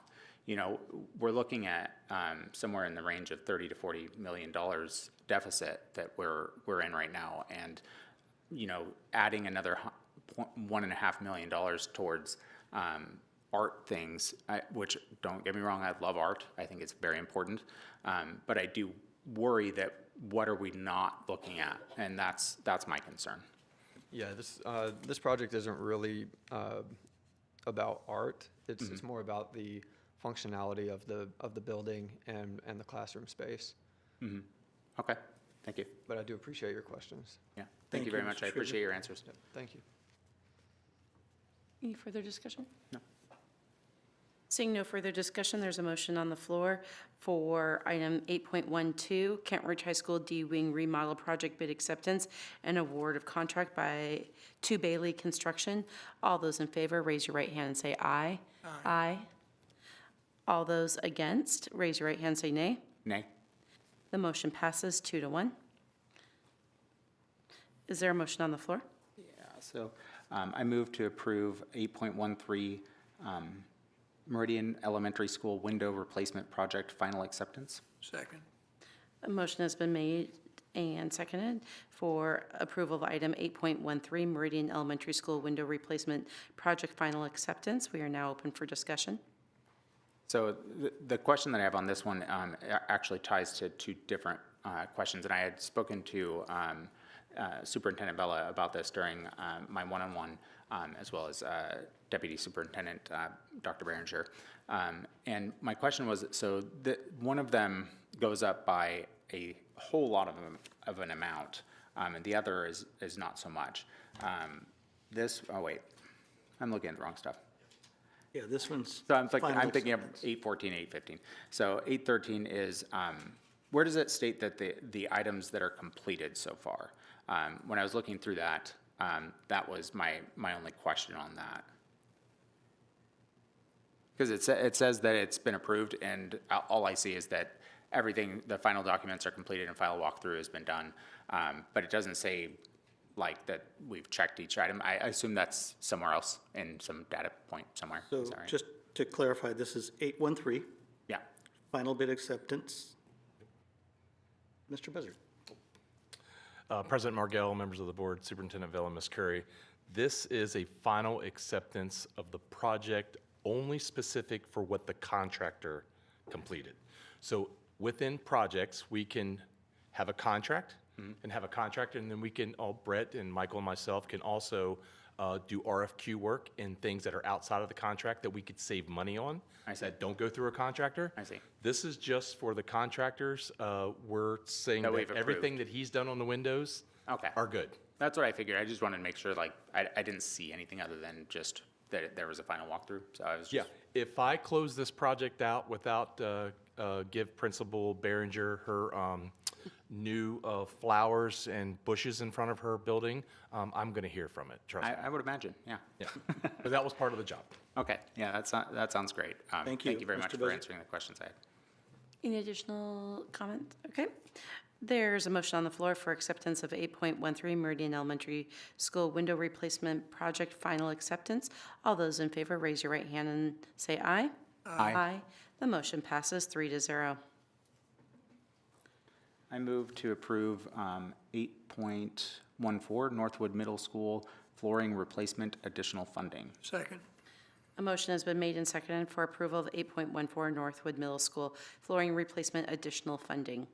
We are now open for discussion. All right, so this is the one that I was thinking of earlier. So this one, we requested now 800,000. The original was 320. When I looked at the Sawyer Woods for another flooring project, now granted they are very different as far as the largesse of them, so to say, but that one was 366,000 that is being requested now, and 241,000 that it was original for. Percentage-wise, I mean, we're looking at 50% more or so on that one, and then this one is well more than double. I mean, it's nearly 2.5. What would be or it's more than 2.5 possibly. What is the reasoning behind why that one changed so much and the other one changed so little? Throughout my time here working on flooring projects, I've noticed that some scopes had been over budgeted for and some were under budgeted for. These two particular projects, we have Northwood had in its original scope to only replace the 1990 carpet, and that came at, that was 48,000 square feet at about $50 per square foot. And for Sawyer Woods, it was only to replace the 1994 carpet at 36,000 square feet at, again, $50 per square foot. I believe that's where the original budgets were created for these particular projects. However, it's been a KSD standard to recently implemented to go ahead and replace all of the flooring within the school. So we're kind of creating a new baseline for replacement. And Northwood in particular has a lot more areas that require additional prep as far as the hallway. They have larger hallways, staircases and other flooring needs that increase the price there. No, that makes sense. I guess I just didn't see that part of it, so it's hard to tell, like, why is this so drastically different in comparison when they're both flooring and what have you. Yes. But thanks for your explanation, I appreciate it. Thank you. I know that you went over this in our comments and that this was provided all to the board with the other questions that were made, and so I appreciate the detail that was also given in there about the piecemeal and avoiding that, so then we can not always be just doing different pieces. So thank you for, and I know it's on all of these items that, that these were asked, so thank you very much. Thank you. The motion is on the floor for approval of 8.14 Northwood Middle School flooring replacement additional funding. All those in favor, please raise your right hand and say aye. Aye. Aye. The motion passes 3-0. I move to approve 8.16 Sawyer Woods Elementary School flooring replacement additional funding. Second. Motion is on the floor for approval of 8.16 Sawyer Woods Elementary School flooring replacement additional funding. We are now open for discussion. I'm good. Seeing no further discussion, we move for approval of 8.16 Sawyer Woods Elementary School flooring replacement additional funding. All those in favor, please raise your right hand and say aye. Aye. The motion passes 3-0. I move to approve 8.20 minutes of 22 May 2024 regular meeting, special meetings, work session, and executive session. Second. There's been a motion on the floor for approval of 8.20 minutes of 22 May 2024 regular meeting, special meeting, work session, and executive session. It has also been seconded, so we are open for discussion. So I just had a couple of questions for Superintendent Vela here. I noticed when I was looking through the this meeting, this was our meeting that we were approving 1620, or that we were discussing for approval 1620. It ended up getting voted down, but somehow 1620P was published into BoardDocs, which showed for a period of time that was our existing procedure.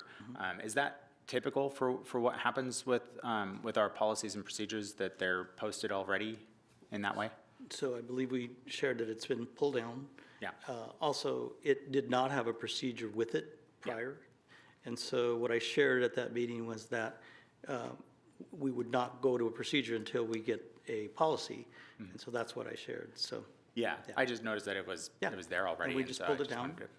I just wanted to speak to that. And then I've also noticed that Resolution 1669 has not been loaded into BoardDocs. Is there a reason for that one? So is that a question for 820? Well, it's just in general. I guess I could ask it at another time. That just I would ties into prefer the same thing. to stay with 820. If there's anything else on the minutes pieces that you have a question about? No, are there any others that are not being posted? Not to my knowledge. From this? Okay, thank you. Any other discussion? No. Any discussion? No. Seeing no further discussion, a motion has been made and seconded for approval of 8.20 minutes of 22 May 2024 regular meeting, special meeting, work session, and executive session. All those in favor, please raise your right hand and say aye. Aye. The motion passes 3-0. Madam Chair, I move 8.23 gifts, donations, and/or memorials acceptance. Is there a second? Oh, second, sorry. The motion has been made and seconded for approval of 8.23 gifts, donations, and/or memorials acceptance. We are now open for discussion. I just want to give... Point of order, sorry, I don't mean to interrupt. I was wondering, is it possible for me to go get some water? I don't know if that changes things with us just having three here. No, I'll still be talking when you That's get fine. back. Thank you. So I want to give credit to people that are working hard and giving extra donations to make things work better in our various schools.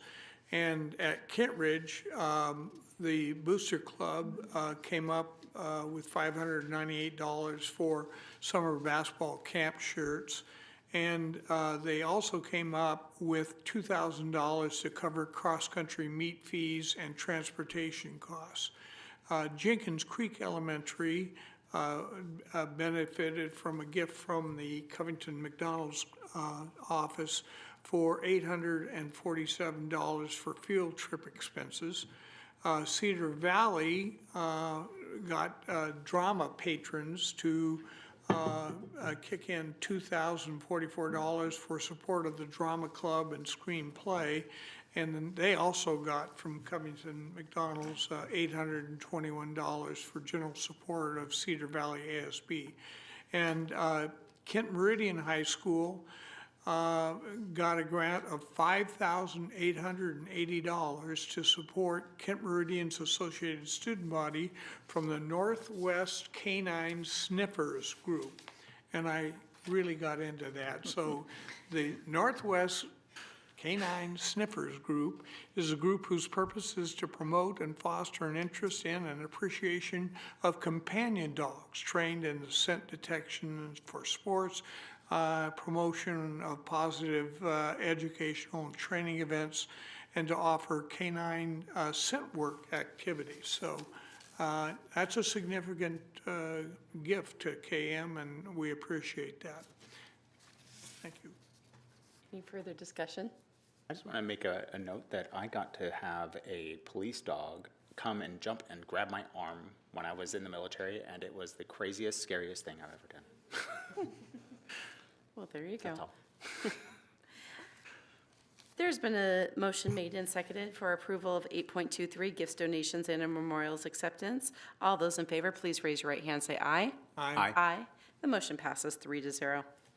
I move to approve 8.24 personnel report. Second. There's been a motion made and seconded for approval of 8.24 personnel report. We are now open for discussion. I have a question possibly for one of the staff members.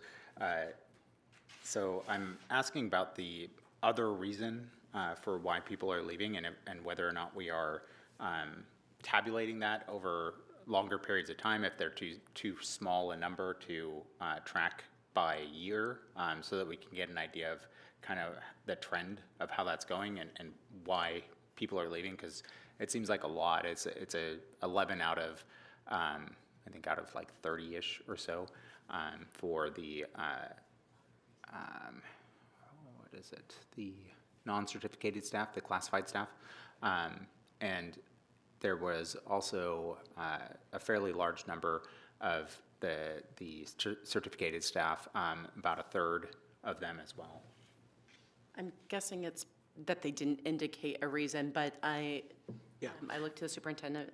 Yes, they did not indicate a reason. Okay. Do we give them an option to put some other reason? Yes, we do. Oh, okay. Yep. Thank you. That's all I need. You bet.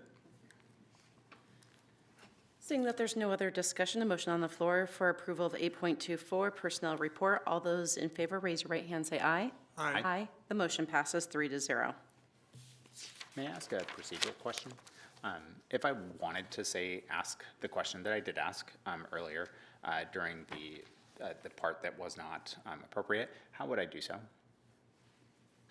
Asking the question about why a policy is not in.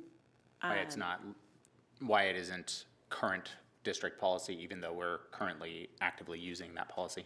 Sure.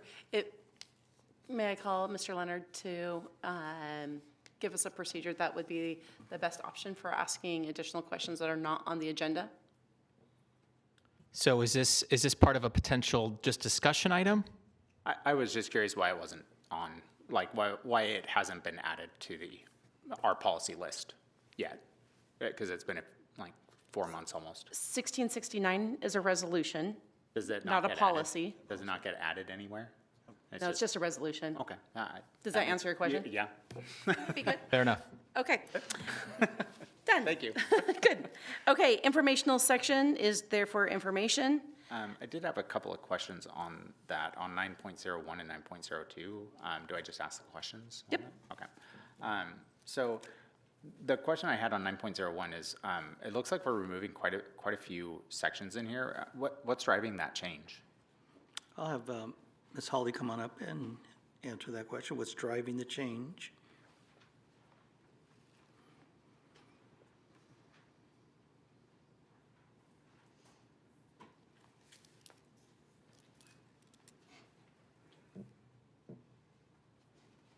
Good evening, board members. First on 9.01, that was those were changes that were made by law WASDA updated this procedure. Our team looked at it, reviewed it, and made those changes as well. There's a lot of strikeouts on there, but some of it's just been moved, and so there's changes regarding academic setting, referral, and some other changes, but those are all to do with the updates that WASDA made. Okay. Because it is an essential, matches an essential policy. Okay, that makes sense. On 9.02, oh, and then one of the things that was removed on 9.01 was the 504 coordinator. Do we no longer have a 504 coordinator position? Is that why it's not? We do. Oh, we do. So it's so the point that it's removing it, it's just wording that we're taking out, but it's still being done the same way. Yeah. Okay, that's all I needed on that one. 9.02. The one that I had a question on, because it doesn't seem like it's a change based on like a legal reason, as far as I can tell. The RCW, when I read through it, doesn't seem to indicate anything regarding the way that we are taking money from our employees to make up for lost, like, because they owe the district money in some way. And my concern is that, you know, there are times when employees may have difficulty in making ends meet. And if we are actively saying we're going to, you know, garnish your wages based on it, instead of allowing them to pay us by check or some other means that allows them to make it work best for them, I don't feel like it makes enough of a difference to the district when we get paid. Why would we want to do that? I'm going to ask Ms. Doomlau to come out and talk about that. Thank you. Awesome. Good evening, President Margell, members of the board, Superintendent Vela, Ms. Curry. So thank you for your question, Director Cook. So actually, per that RCW that you were just citing, it actually does say that we have to give 20 days notice for our employees to respond. So we notify our employees as soon as we are aware of that overpayment, and then so they have that time. So if for whatever reason the employee does not respond, then we do have that legal right to take that 5% from their wages. But I would like to assure you that we do make sure that we are connecting with them, email, mail, almost any way we can to make sure that we hear from them. Okay, are we also checking in with like their direct supervisor to make sure that they're aware of the situation and whatnot, so that we can hopefully mitigate that? Because I know if it were me and I for some reason got overpaid by my employer, and 3-6 months down the road they come back and say, hey, you owe us $1,000, we're going to take it out of your paycheck. That would be something I would be like, that's not cool. Let's try and figure out something. But if I didn't notice it and it just started coming out, what kind of recourse do they have at that point? So truthfully, and I may have to defer that to Mr. Hunter, but I believe it's actually a privacy issue to actually bring in the supervisor, notifying them of that overpayment. That's correct. Excellent. Thank you, Mr. Hunter. That makes sense. Excellent. Is there a way that we would be able to add into procedure, basically just making sure that we actually contact them so that there's a response in some way, whether it's email, phone, letter, whatever, that we actually have heard from them in some way, and acknowledgement that they know of it and that they are aware that it's happening? I think we do that. We have some kind of an acknowledgement and contact. Are you saying an additional contact? Or no, just making sure that we have received that before we make any I believe we do. Is that correct? So truthfully, I actually do not personally handle that in my office. Actually, that is our Assistant Director of Payroll. HR may be assisting, but oh, yes, please, Mr. Hunter. Mr. Hunter? So Director Cook, so there is a method in which we communicate with the individuals who have been impacted, and then we partner with payroll to whatever the agreement is, right, to receive payment, if you will. I see. Is there ever a time where someone could fall through the cracks in that way, like where they didn't respond to you, they didn't answer the phone, we never heard from them, and then what? Yeah, there could be a time. We follow up with our HR process to make sure that we're communicating so that everybody is aware of kind of what the next steps are in terms of payment. Is there a way that we could make this policy or this procedure change so that those people that could fall through the cracks don't? Is there any way that we could look at that? I can tell you, I'll take that into consideration. Yeah. Procedure, as you know, my team looks through. I think more importantly is the personalization of this. I think that's what Mr. Hunter is talking about. Yes. I think that's most important. I hear you saying the what if is possible. Yeah. And there's really not a lot we can do about the what if, just continue to double down on it. I mean, they're still employees, though. I mean, we could walk out there or go to whatever school it is and show up at their job site and be like, hey, by the way, we haven't heard from you. Let me finish that. Yeah. So double down our efforts on the personalization of it. I think the more we do that, that's our process. That's what we do. I believe that's a humane thing to do. I agree. But to answer, things fall through the cracks. They may have moved. There's other things, but my team does a good job of that. I think procedure right now is set up to be able to do that. Well, it was just different before. So like the procedure change that I read no longer takes that into consideration. You're not able to, they automatically are going to have money taken out of their paycheck. It's not an option for them to pay by check anymore as far as what the procedure says from what I read. So our employees still have the right to set up payment plans or to pay a different way. Okay. Yeah. Okay, that was my main concern is because that particular wording was removed. So that sounds good. Thank you. Thank you. That's all my questions. Thank you. Thank you. By the way, thank you, staff across the room, for entertaining all my many, many questions. I appreciate it. Absolutely. Thank you. Okay, we are now on to final communication. I believe that we are through all of our communication for the evening. So now we are on to 10.02. Did we have any more comments on anything, or because we had stuff that was particular to You have written ones you'll be. Oh, I see. Yeah, okay. Yes. That makes sense. We're on to 10.02, board reports and discussion. As I don't see Director Song and Vice President Farah online, Director Cook, would you like to kick us off? Yeah. Where did I write that? Oh, there we go. So I wanted to speak to the We Are America event that we went to, Superintendent Bella and myself. It was fantastic. Dr. Windmill was a great presenter, and the students were fantastic. Thankfully, I'm going to go and visit them tomorrow morning. So that's going to be a lot of fun. I'm also going to visit Grass Lake to go for a volunteer event as well tomorrow beforehand. So camp was great last week. I went there. Thank you to the board for allowing me to virtually attend our meetings that were required there. The kids had a great time. I'm so glad that we were able to successfully get them there. It was great. Just like every other time, I'm looking forward to us getting to do this again next year. I'm hoping that we can take some of the concerns and stuff into how we're going to run it next year. So I'm looking forward to that. So graduation happened obviously this past weekend, and it was so much fun. I had a blast. I ended up accepting both the Kent Lab Academy and Kent Lake. Kent Lake was especially exciting for me as one of the graduates from the first graduating class from Kent Lake 25 years ago. It was really a neat experience to be able to accept the 25th graduating class of Kent Lake. So I really enjoyed that. It was nice being able to stay there and watch all the rest of the graduations. I was glad that I was able to do so. And then on to other things. So Sunrise had a choir concert on Thursday, June 6th. They did it outside, which was so neat.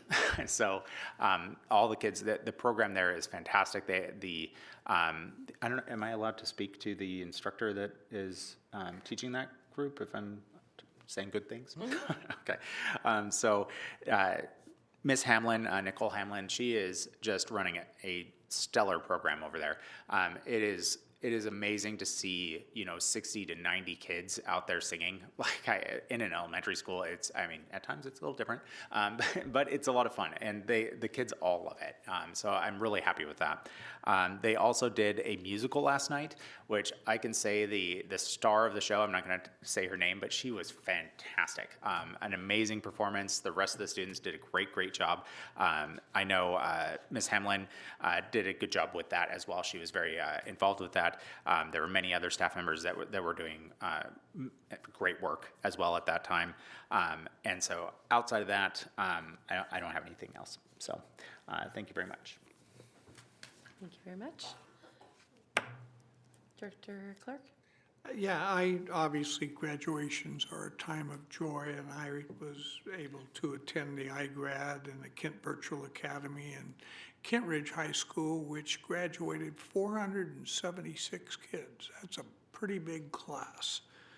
I also I stopped by Meridian Middle School to support the social studies department there, and stopped by Kent Ridge to talk to a couple of staff about programs. So that's all for me. Great, thank you very much. I just want to thank our presentations tonight. All very different, but all kind of left us with a feeling of excitement and seeing all the things that are happening that are going so well in our district. Not all the things are going well. Some of the many things, let me correct that to be more specific. The Covington Youth Council, love seeing that with the partnership with our district, and the more that we can be able to do that, because the more we can get our student voice from all over the different parts of our district, the better, and then be able to implement those changes.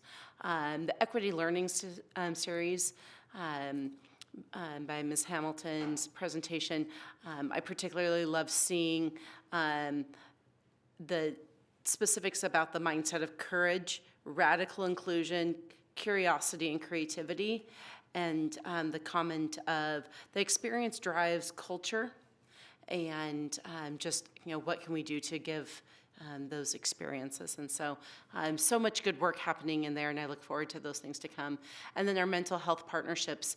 I have to admit, I thought I knew all of the programs, and I learned so much tonight, and I hope that others in the room did too. It is impactful what we are doing, and knowing that while we might not be the expert in a particular area, we can partner with those ones who are, and be able to provide the services that our students and our families need. It is the end of school, and as a mom, I am really excited for summer. And I'm going to put that in there. And I know my kids are too. And there was nothing more rewarding than last week. And I believe we had about 1,800 graduates district-wide, and was able to be part of 5 of them. Our top program, Everything Right with the World. If you just need to have your bucket filled, it is a night that just shines, and it is an amazing program that really stands out at our district, that is different and special, and each of those kids, they're also different and special, and it was just really very cool to see the support from the families and each other as each one got to share their own unique story. Through really great video work that we have, so love that program. If you don't have it on your calendar for next year, put that one on. Also, being able to be a part of all 4 of our comprehensive high school graduations on last Saturday, and what I loved hearing, well, there's a lot of parts I loved hearing. 2 things really stuck out for me on this one is, one, seeing the students that came across, and this is where I get teary, and they said that they didn't think that they would get there. And there was a person, or many people along the way, part of our district, that said, yes, you can, and I see it in you. And they got them through that stage, and through all of the many things that it means to be a graduate, and that means a lot. And so thank you to all of those people who made a difference in all those graduates' lives. Sorry, this is, I love graduation.